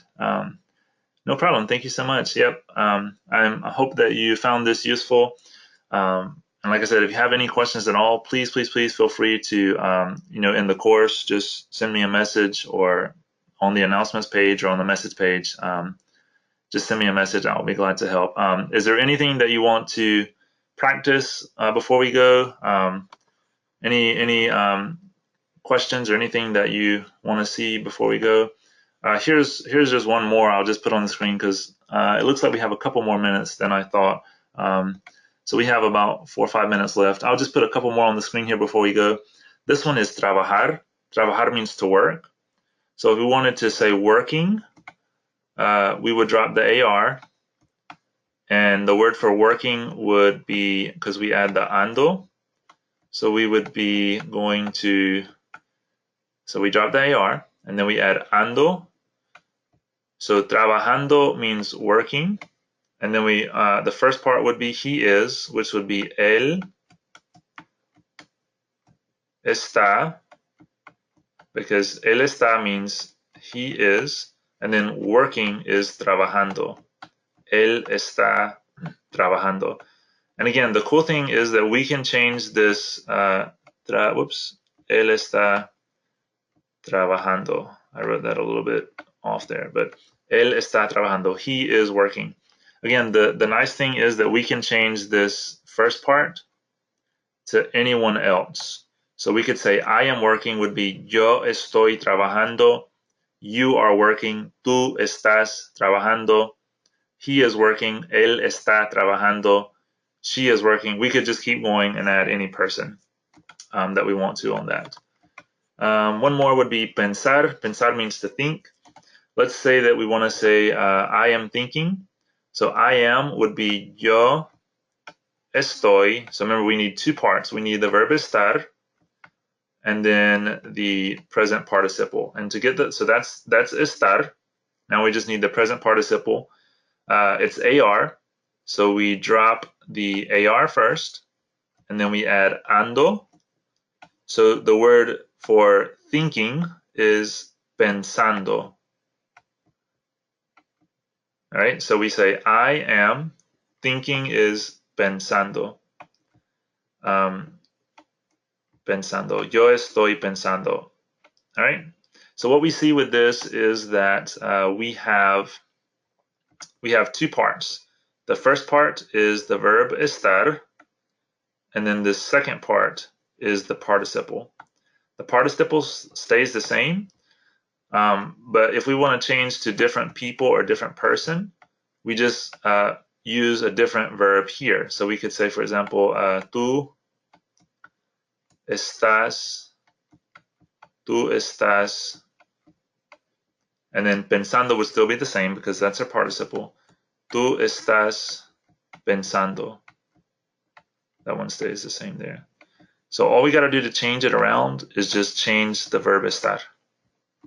Okay. And the very, very, very last one here, the verb for to write is escribir.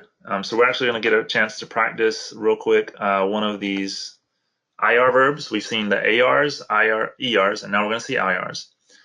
Keep in mind that I said that all verbs in Spanish end with either AR, with ER, or with IR. So this is one of our IR categories. What we do is we drop the IR and add yendo. So riding would be the word. So we drop the IR and then add I-E-N-D-O, escribiendo. Let's say he is riding. We could say él está. So that's our first part. That's the verb estar. He is, él está. And then the word for riding is escribiendo. So we could say él está escribiendo. Él está escribiendo. Okay, so that would be our form there. Okay, perfect. That's again, that's pretty much all I have. I just want to say gracias, muchas gracias por venir esta noche a esta sesión. Muchas gracias. Any last minute questions before we go? Let me just check the chat one more time and check the questions. Okay, perfect. All right. Well, thank you so much for coming to this webinar. And like I said, just keep checking the course. We'll add some more things in as we go along. Thank you so much. Have a great day, and we'll see you next time. Thank you. Bye.